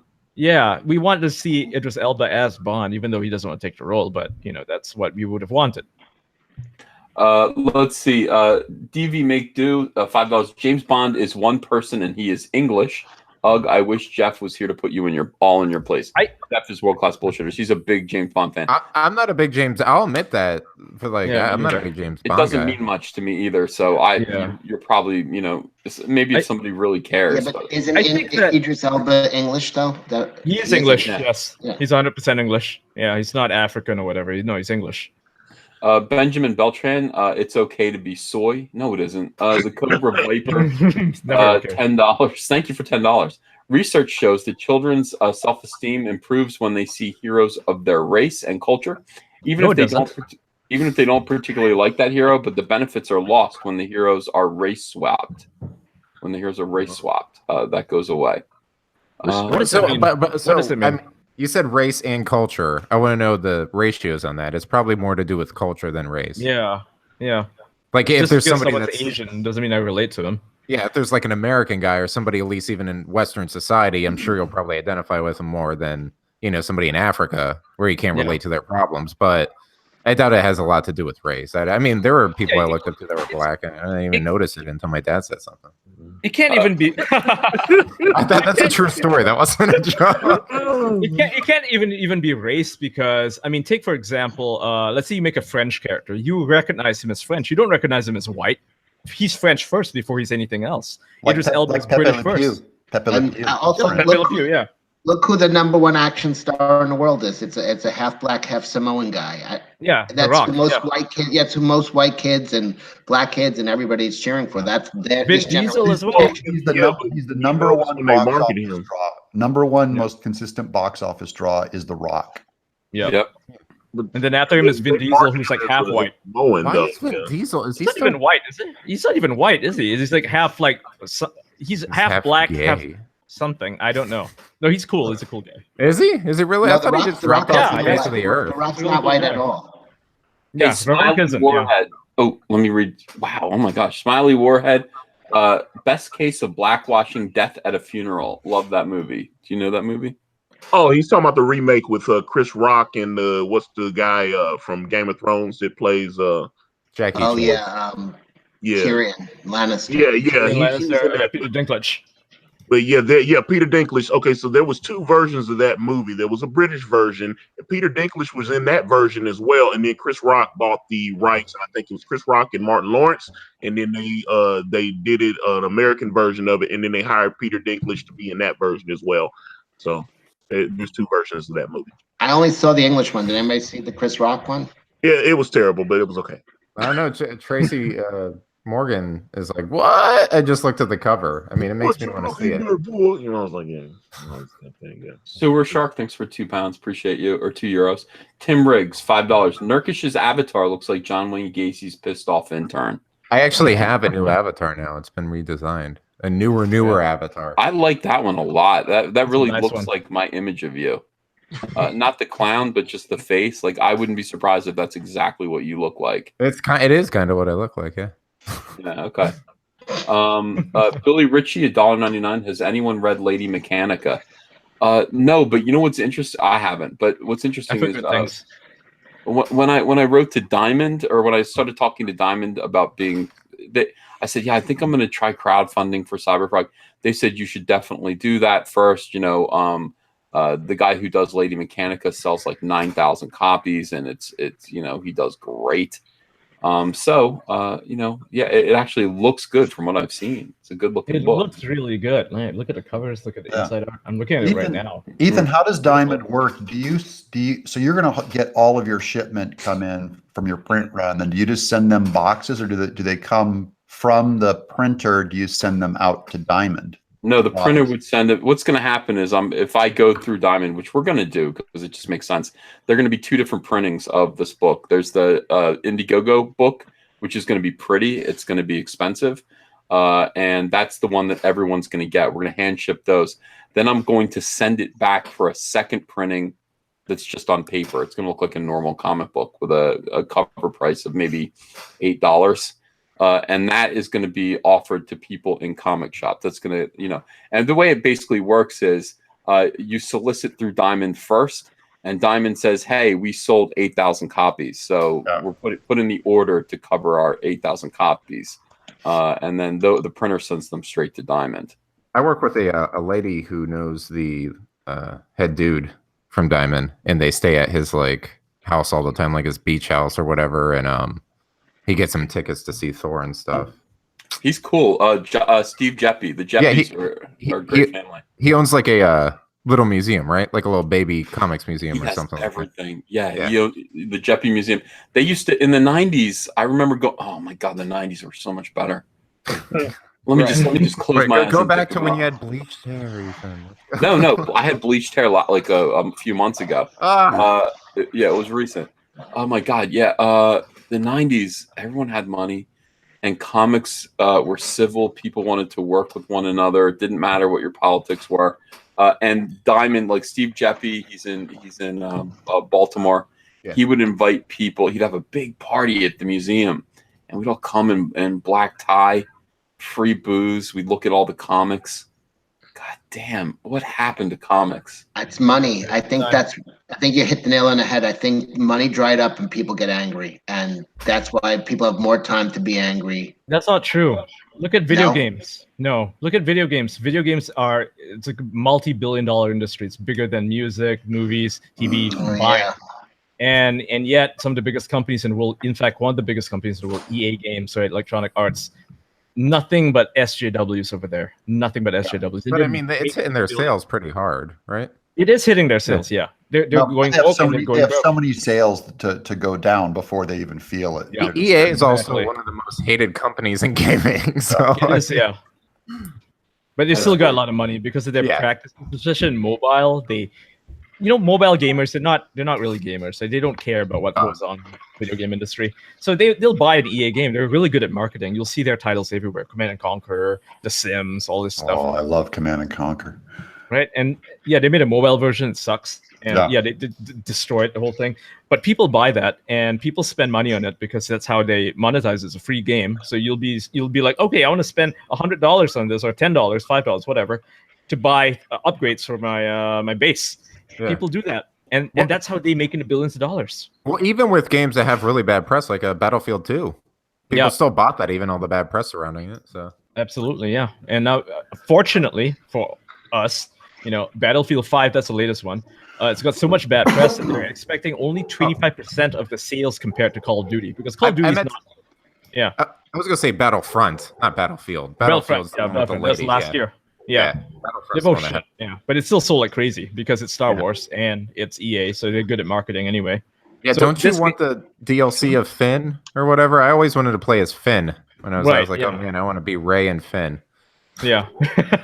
Nobody wants to be those characters. I want to be Naz Katana. I want to be that orange. I want to be Tico. They need to make a Tico expansion for that. I want to be Jabba. I want to be a Porg. Me too. I love Jabba the Hutt video game where you can play as Jabba. You're living that right now, Ethan. Andrea's just in a slave costume, and then stuff. Yeah, I need to, and yeah, Ava's my Salacious Crumb. That'd be awesome. Yeah. That's a Halloween costume. That's good. That's That good. one for Halloween. Let's see. Lycan645. Thank you. Ivan Ortega as Bond. No, I'm sorry. 007 license to edit. Ivan Ortega he's a guy, a friend of mine. He is re-editing The Last Jedi to actually be a good movie, and he's really good. I don't know if his skills will work on that. Good. He's actually very talented. I saw some of the clips, and he definitely did some improvements, but I don't know if he could do that for the whole movie. It was that flying Leia and all that dumb shit. It was just a lot. It'll be Very 20 minutes long. Yeah, You have to cut out short the cut. casino stuff, all the casino stuff, the casino plan. Just cut that out. Out of it.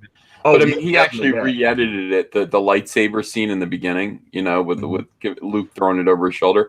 He actually edited it and reversed it and everything, so that Luke is holding the lightsaber and he gives it to Rey instead. Like, this is your, you know, you need this now. Why didn't they do that? That would make so much more sense in Yeah, the it's movie. so much better for already. Luke's character. Yeah, like just thinking about it, it's like it gives me shivers. You know, I'm shivering here. It's like, wow, that could have been such a powerful scene.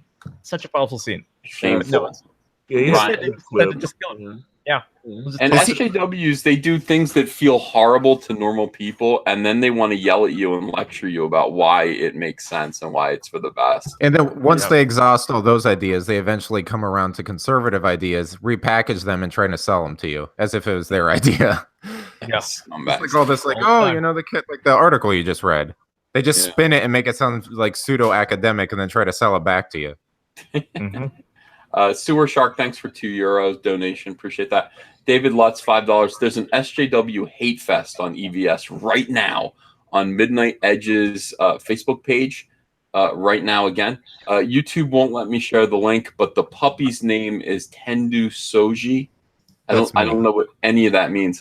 I have no idea. There is a hate fest on me everywhere right now. That's just this is the way SJWs go. This isn't a surprise.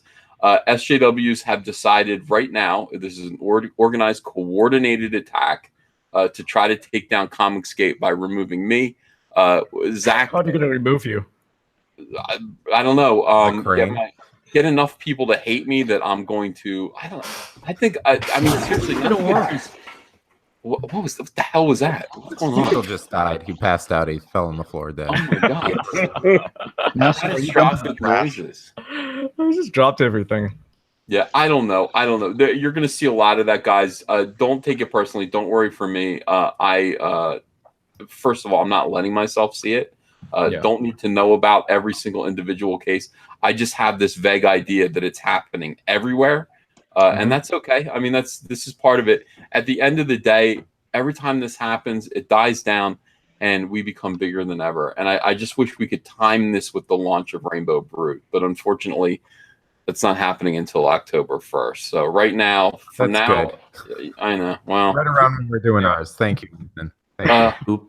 Well, I mean, you know what I would like to. Maybe what I'll do is I'll call up Indiegogo and I'll say, let's put the Cyberfrog Blood Honey store back up because everyone is asking me. I missed out on it. I'm getting a lot of people asking. Let's monetize the SJWs doing this. That's the thing that they hate the most, and they're doing this attack because they think I don't have anything to sell right now.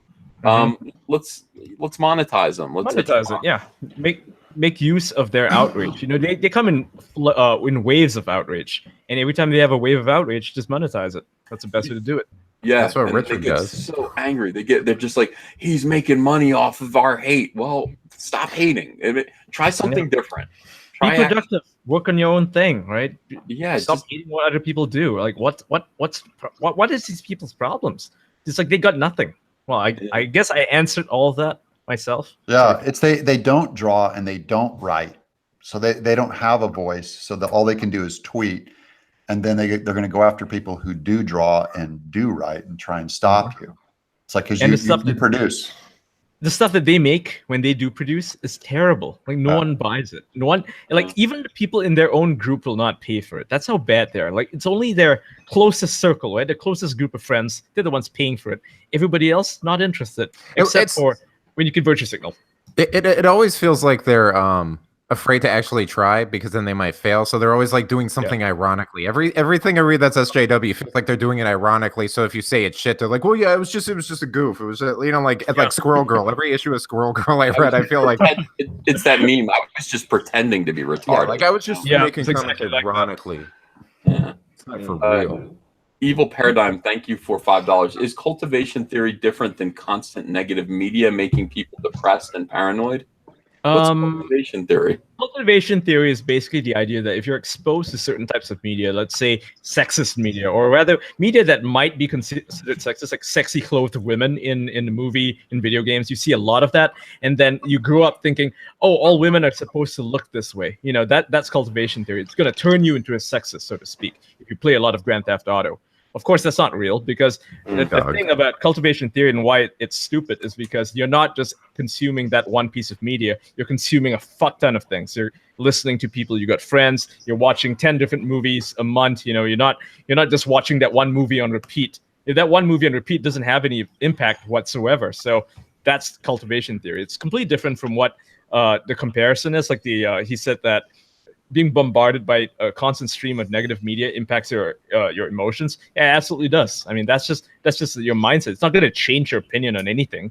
You're just going to get depressed because it's miserable. Hey, Antonio, do you feel like the constant bombardment of anti Comicsgate stuff has an impact on your sense of well-being, or how does it make you feel? Well, I'll be honest. Man, some of these people just seem like this is what they wake up every morning to do. Instead of, I wonder if these people have jobs. That's what they're socialists. So. I was like, yeah, because like when I get on social media and stuff, and I see all this, and I saw like Edwin was talking. Edwin's trying to be reasonable with unreasonable people. Yeah, with fake. That doesn't work. Yeah, it doesn't work. It was like I've tried. They're not I try real. sometimes. Yeah, I was sitting there going, yeah. I was like, oh, he's actually trying to reach out and have a dialogue. He's like, hey, come on stream with us. Let's talk. It puts you in a bad mood when you try. Don't talk. I was just like, so I don't know. I don't want to waste my breath with these people because they say dumb shit and everybody's racist and everybody's Nazis and all this nonsense. And I was just like, okay. The problem with SJWs isn't that they're stupid. Not necessarily stupid. They're dishonest. That's like the constant with all of them is that they're dishonest. When they see dishonest and stupid. Yeah, in a lot of cases, yeah, both, right? But the ones who are smart, they can be really smart. They can be conniving, right? Not necessarily intelligent, but conniving. And they're extremely dishonest. So when they see that you do something good, let's say you were to give money to the poor, feed the poor, they will find a way to twist it and make it seem like you're actually a bad person and that your donation to the poor is actually a bad thing. That's just what they do with me and with you guys all the time. It doesn't matter what we do. They will look at it through a different lens, a really bad one, and they will try to project this vision of you onto everybody else. That's why other people get a bad impression of you guys. It's not something to worry about. It can't be helped. You just have to reach the more moderate people. Like when you interact with them, I find that the most effective thing to do is to basically treat them as a foil. They're not real people. They're just characters. And you're responding to them, not because you want to influence them, you want to change their minds, but because there's a lot of other people watching, and those are the people you want to reach out to. Yep, you have to talk over their heads. Yep, every time. Ghostly Ghost, thanks for a $4.99 donation. Really appreciate these donations, guys. Thank you so much. Smiley Warhead, $2. Missed my chat, but I went back and got it, Smiley Warhead. So I hope you're happy with that. Hexage, thanks for ARS 100. A black man stands out anywhere. A white man doesn't. A spy needs to go unnoticed. A female James Bond wouldn't work. Remember Ghostbusters and Ocean's 8 and make money penny Black Ops movie instead. There is something to that. Idris Elba pretending to be a Russian guy on a mission wouldn't work that well. That would be hilarious to be. I'm 6'8", so they can't have a 6'8" Bond either. Right, it's got to be an everyman type. I know, I'd stick out. Oh, They're not I don't know. That's kind of what I like about Daniel Craig is he's good looking, but he's also kind of ugly good looking. So he would be a good spy. He would just kind of blend in with anybody, and I think he could be Russian or German or English. He could or look whatever. like a Russian or German thug. Yeah. So like when Roger Moore was Bond, he would hang out with he looked like another drunk middle-aged fat guy.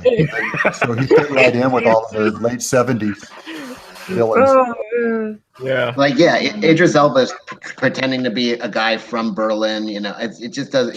A lot of that is not going to work. Actually, can work now. It's 2018. Yeah, I guess so. Yeah. Yeah. So just in this moment, 1970s.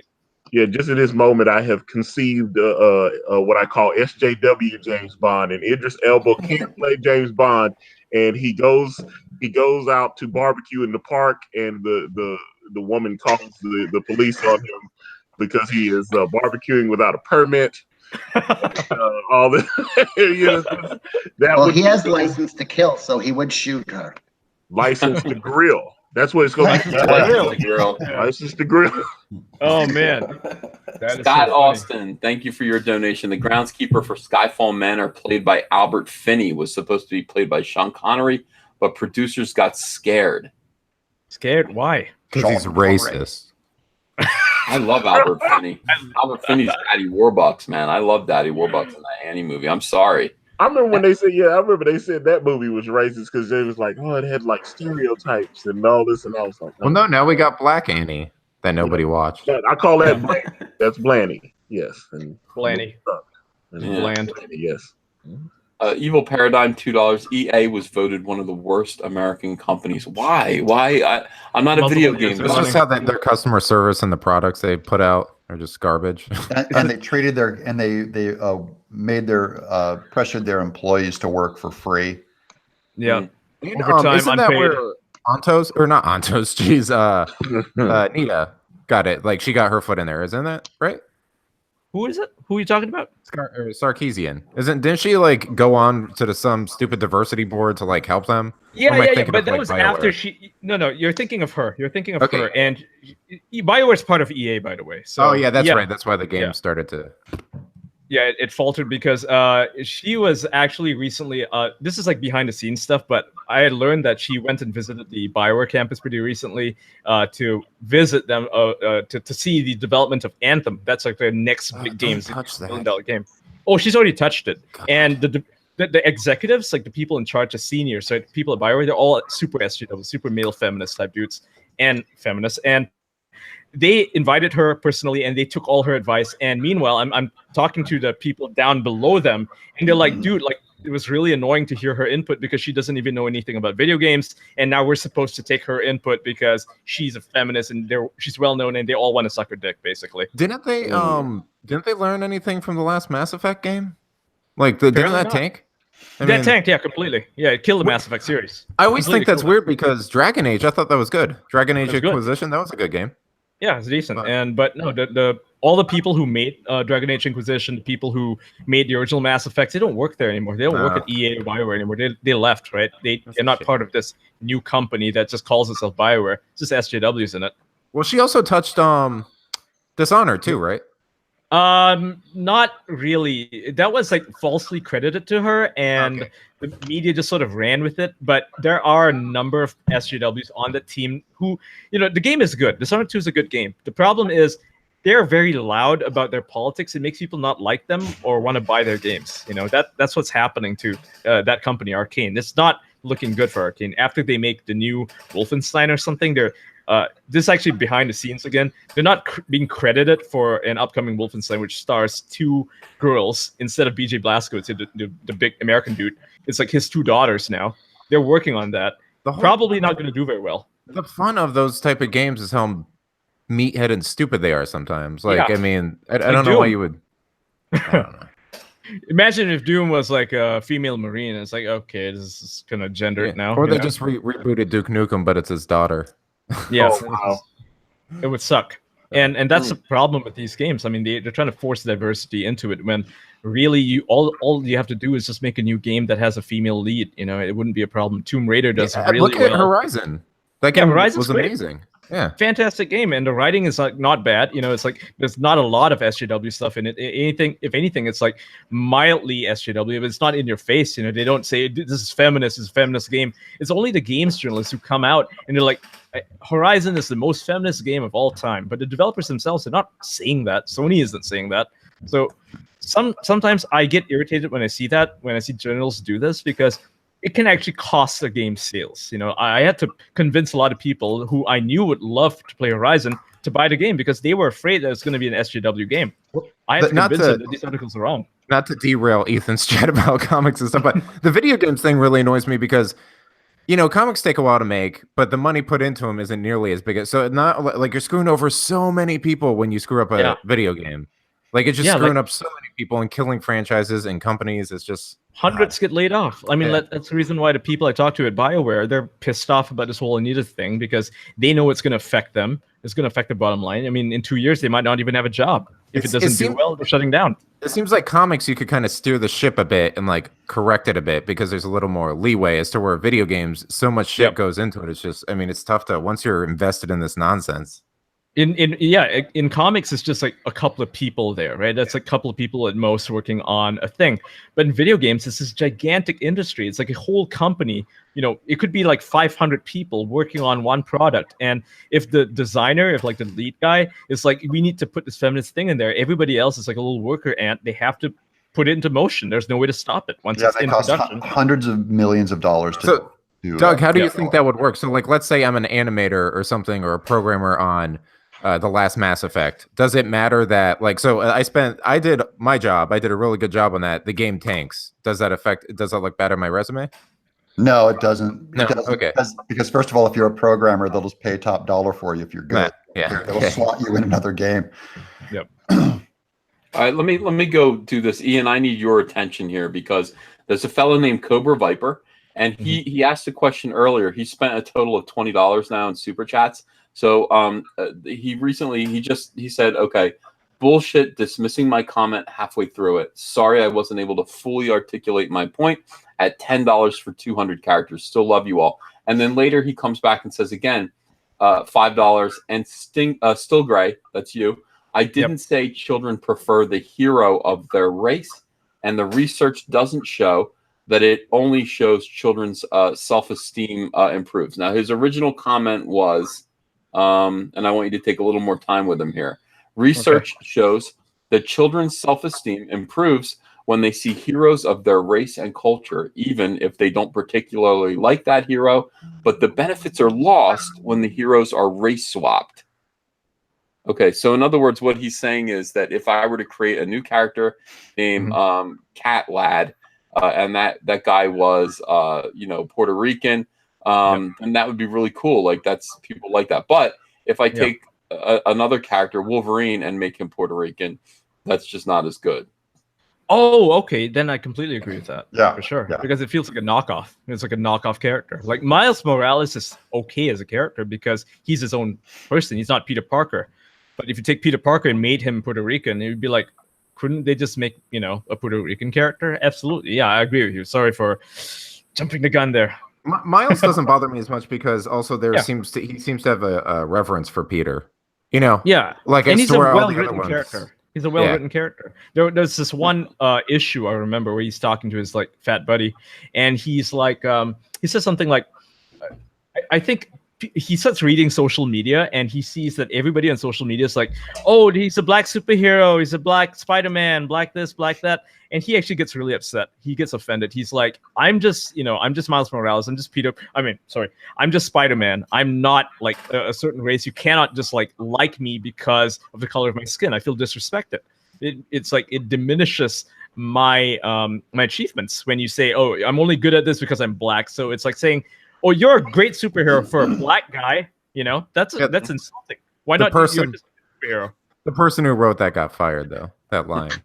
Really? No, I just made that up. I just imagined. Probably. I think it was Bendis who wrote that. Actually, it was Bendis who wrote that. Oh wow. Yeah. Miles is like bi now though too. They were bi curious. They were exploring that little storyline. I was like, oh wow. Bi curious. So he's really interested in bicycles, right? That's what you're saying? No, That's always what they do when they want to like. I think people are kind of they're getting bored with gay now because it's so mainstream and kind of accept it. So now they're like, what else can we? Trans is a little too much, so let me bi. Let's just do bi now. Like I don't. It's not even bi. No, I'm on Twitter. And this guy was like, "You guys are complaining about this. There's a lot of guys that are in their 30s that start experimenting with men." I was like, "What fucking dudes are you talking about?" I never wanted. I was like, "Yeah, it's time to I know. Here's the thing. I know a handful of SJWs. Actually, most of the men do start to become bisexual or queer or trans. And it's only because of the culture that they're surrounded by. It's not because they themselves might be, not themselves, not be straight. It's because they're encouraged to do so. It's very weird. Like when I was in SJW, people will be like, "Are you sure you're not bi?" Because you don't find dudes disgusting. And it's like, they try to convince you that they try to make you think about your sexuality like that. And it's like, but why would I want to? I'm not uncomfortable with who I am. I don't care about this. It's not a thing. It's not part of me. Like this huge part where, I'm queer. Like, okay, great, good for you. Like, I don't give a shit. But There's that's what something they to be do. said for that, though. Do you remember Scene Kids? Yeah, I remember proto hipsters. I knew a lot of guys who would like mess around with each other, and then when you make fun of them, that like they'd suck each other's dicks at parties or something, and you'd be like, "That's fucking gay." And then they'd be like, "No, chicks love it though, man. Chicks love that stuff." And I was like, "I don't know about that." Like, it's a trap. It's a trap. Just a tip. That's a good point, and I never even thought about that though. It's a cultural thing, right? It's kind of like yeah, it is a cultural thing. I mean, it's a subcultural thing. You could put me in that culture. I would not. I can't. I'm not. You're not raising it, though. You're not raising it. No, but they're in the culture because they're in the culture because that's who they are. They're extremely insecure kids, and they're the ones who sort of become groomed, I guess you could say, because there's a lot of like the transgender community. A lot of people are trans, like naturally, not a lot, but like 0.3% of the population, something even smaller than that, I think. Actually, 0.017. Yeah, it's very, very small. Which means 70% in Atlanta. That's it. Yeah. So. And now it's like it's growing. Like half the kids in California call themselves queer. It's true. Yeah, half teenagers in California call themselves queer. And the only reason for that is because of who they're interacting with. Like they go on Instagram, they see like some celebrity that they like, and their celebrity is like, "Oh, I'm queer." So they start wondering, like they're going through puberty. They don't really know who they are. They haven't really begun to explore their sexuality, and then they decide, okay, I like wearing jeans. I like wearing denim jackets. So that's kind of a boyish thing to do. In their minds, they're girls. Most of them are girls, by the way. And so they see their celebrity saying that they're queer, and they start thinking, "Am I actually trans here? Am I a transgender person?" And then they got their buddies on fucking Tumblr saying, "Yeah, you are transgender." Yeah, so, I agree. I tell my buddy that all the time because we weren't, into sports and shit like that when we were kids. And like, if we were raised in this culture, we'd be like, and we had SJW parents, they would try to convince us we're trans. Yeah, just because we weren't like really, like roughhousing boys. We're just like, I want to read comics and play video games, and Yeah, exactly. Insane to me. Honestly, I don't believe any of that. I think that's it's not even a cultural thing per se. So I was wrong to say that. It's more. There's actually studies that indicate that kids who are susceptible to this, a very small minority of people, by the way, very small minority of kids. It's not, most kids will not do this. They'll remain straight or whatever for the rest of their lives. The kids who do this are actually autistic. Like, I'm not being insulting. They're actually autistic. They're on the spectrum, right? And that makes them sort of susceptible to these weird subcultures where they don't really know who they are. They don't know. They can't identify. They can't really socialize. And they're awkward as hell. So that's what kind of draws them into these groups. I gotta run, guys. Have fun. Thanks for having me, Ethan. Have a great day. Yeah, we're almost done here. I got to split too, believe it or not. Me too. I am hungry. You two are living together. You're probably going. Yeah. He's on my ride. At this point. All right, guys. Me, so it's nice talking to you guys. Yeah. Take care, all. Okay. One last thing, Ethan. I'm kind of with you. It's a hard sell to say, oh, you could be convinced to do that. You got to be one fucking hell of a salesman to get me to suck a dick, believe it or not. I'm a I pretty mean, good that's a salesman. hard sell. It Anyway, wouldn't on that work on- note, I gotta get going. All right. Yes. Take care, guys. I would say it wouldn't work on most people. Like if you came to me and be like, Ian, you should try sucking a dick. Not gonna fucking happen. You know, it's gross. but like it's physically you repulsive. you could put me in the culture. Like I could definitely hang out with gays and stuff. And Yeah. at no point I'm gonna think they're cool. I might even dress like a little bit more hipster, but I'm not going to ever. I can't kiss a man.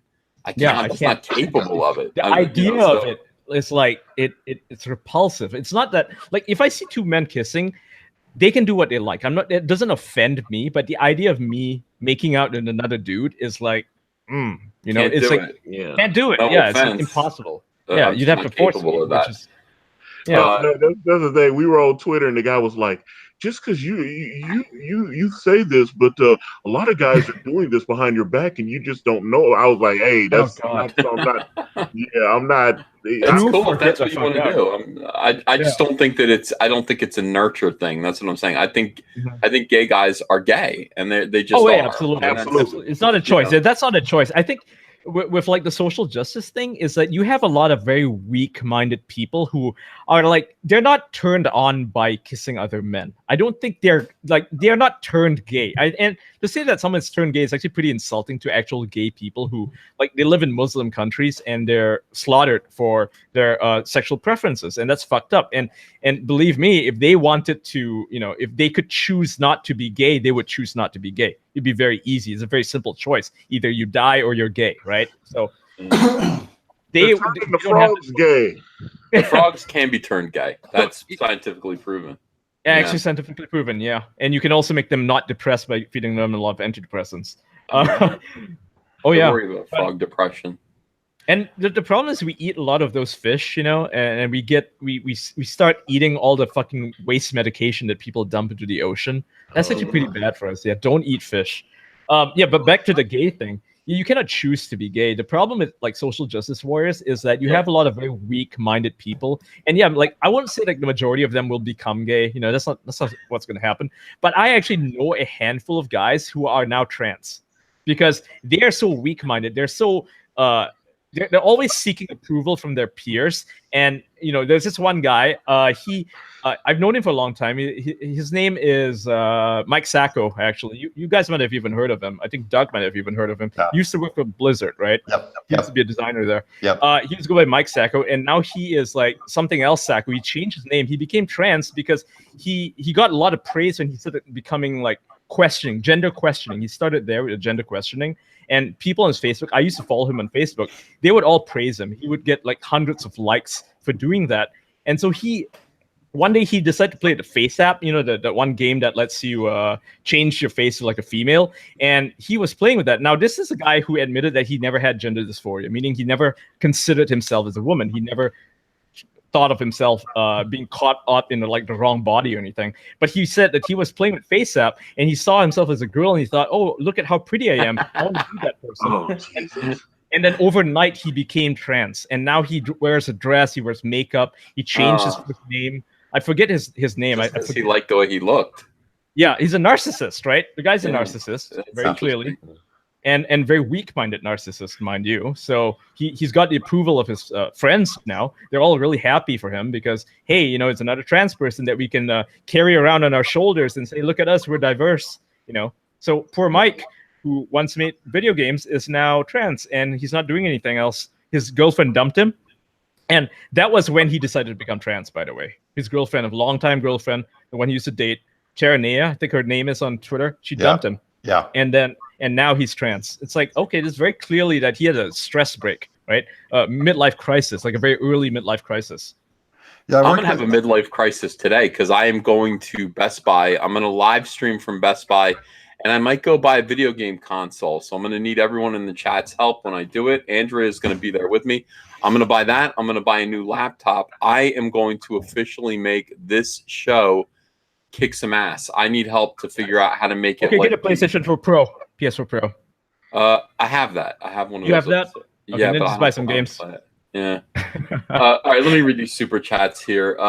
Uncle E, let them have a little soy, says Benjamin Beltran. Switch is soy. So that is the people still agree with that. Some disagree. Escipio, thanks for $10. Appreciate that. Idris Elba could play a great 00 agent, and MI6 is a big agency. Make him 008. So bad at saying numbers. It's a weird thing in my brain. Like Thor, James Bond is a name. 007 is the title, and he's Scottish, not English, even in the novels. I guess if you go by the novels, then he would have to be a white guy. Yeah. Yeah. But no one reads the novels. So. Kironis, $1.99. Miles is an SJW expert. He's a reformed one. Yeah. Stephen Pigione, thanks for $2. Everyone in the comments wants Cyberfrog back up.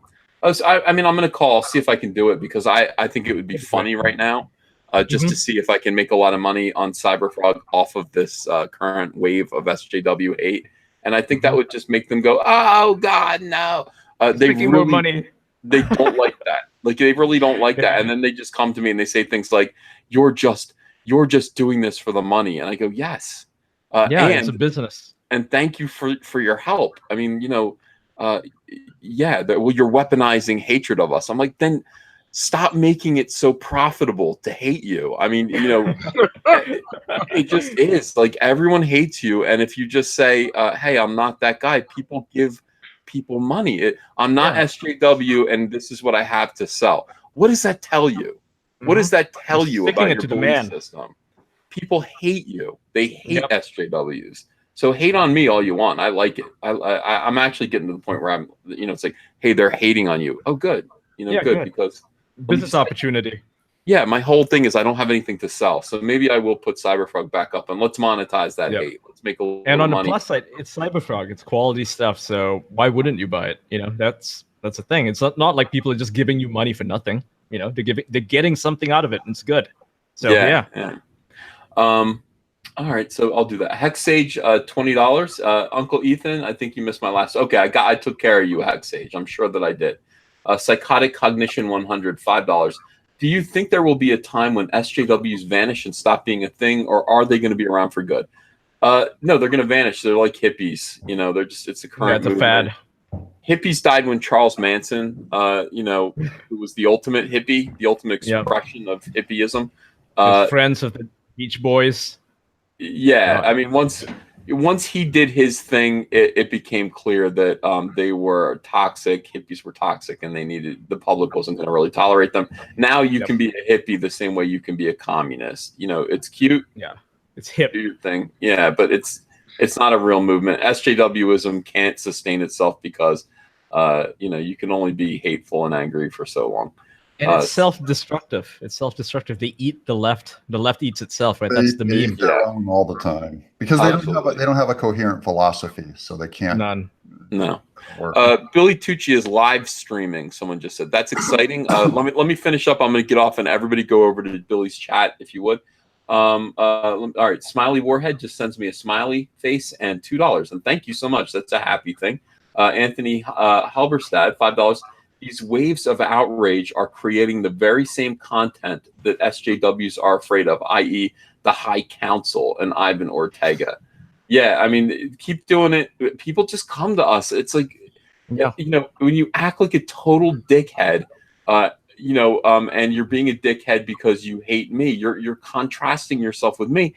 People come here and go, well, I might not agree with Ethan about everything he says, but I like him. He's not what they say they are, and then I win. Yep. And exactly. That's the way it goes. I'm fine with it. Philip Yee, thank you for $10. All right, let's.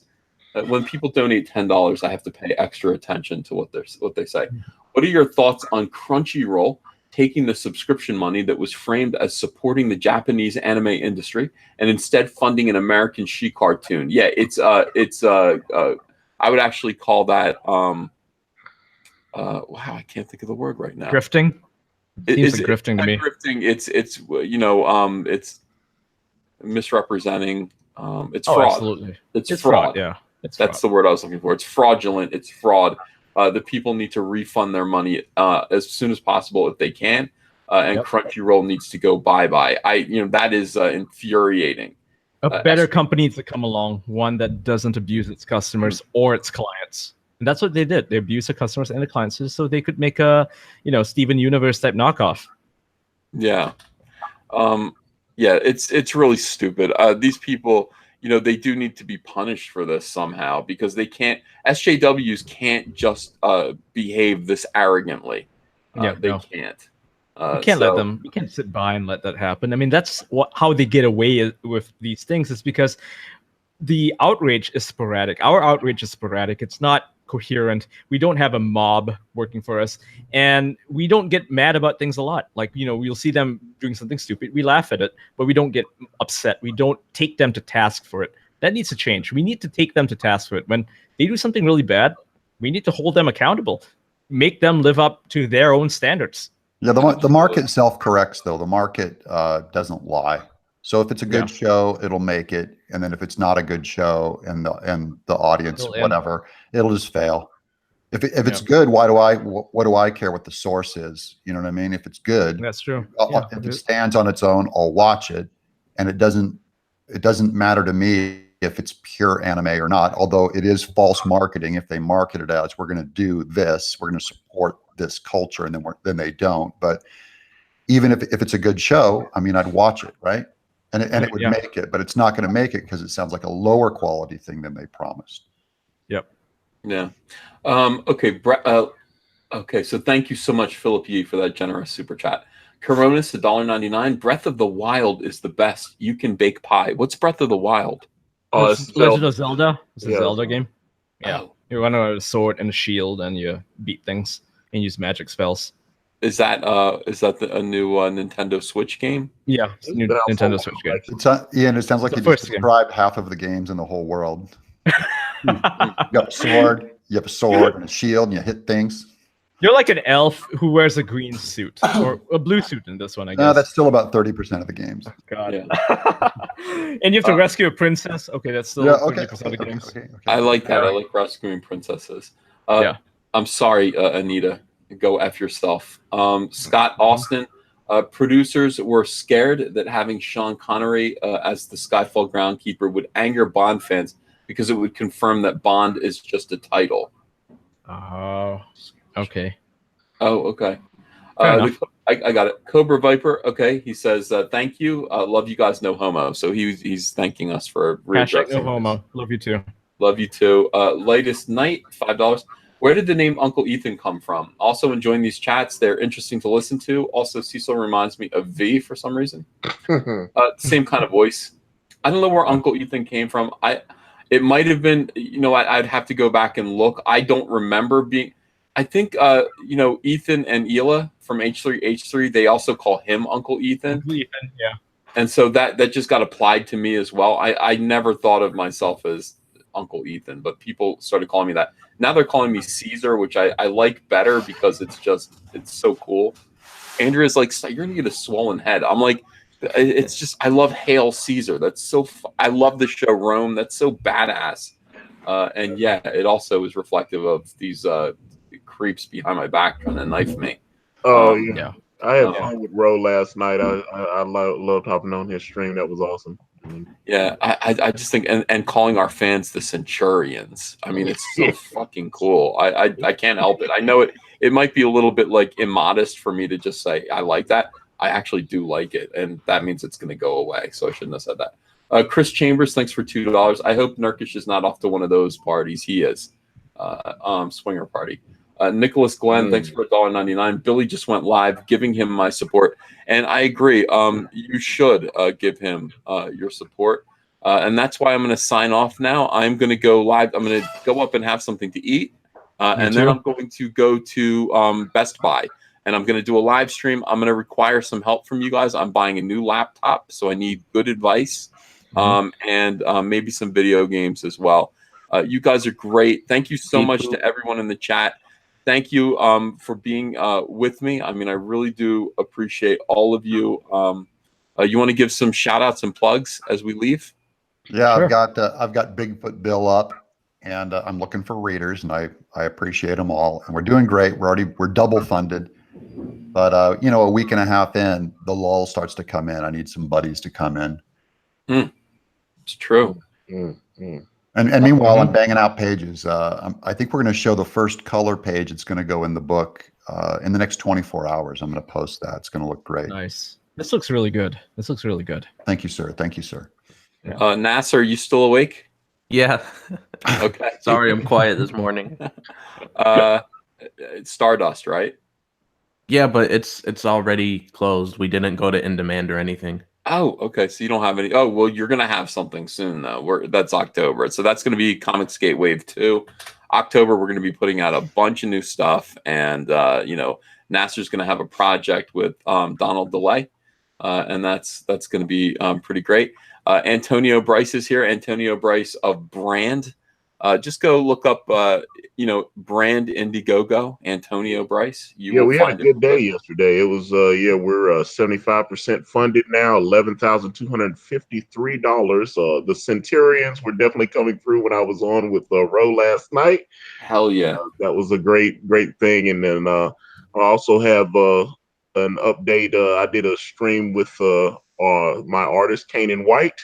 And it was a very, very good show. He had a lot of a nice, decent turnout in the chat, and worked out. So there you go. Well, all right. That's great. Everyone go check out Brand. Yep, definitely check that out. That's all interesting. Ian, you're on Twitch? I'm on twitch.tv/stillgray. You can also find my most recent work on the Andy Warski channel here on YouTube. So I urge you to check those out. We're doing news now, and we're covering the latest stories. I think the last one was about Battlefield 5, about get woke, go broke in the video game industry. So that's something you want to check out. And we've got another one coming out. It's about cyberpunk, so stay tuned. That's going to be on the weekend. Tonight, we're even releasing a episode 2 of the Warski thing. He's doing a little like live action stuff, so you should check that out. Hey, drop my name to him. Drop my name to Andy Warski. I would love to come on his show at some point if he wants to talk comics. Absolutely. Yeah, I will. Stephen Eames, thanks for $5. Anyone in the chat who lives in New York, check out Larry Sharp for governor, the only guy who could beat Cuomo. So that's good to know. Ian, thanks so much for joining me. Nasser, Antonio, you guys, Doug, thank you so much. Appreciate your support. And everyone who stayed on and left early. Guys, have a great day today. Get out there, do something great, make a little money, make someone happy. And I will talk to you again later on, okay? Bye, guys. Later.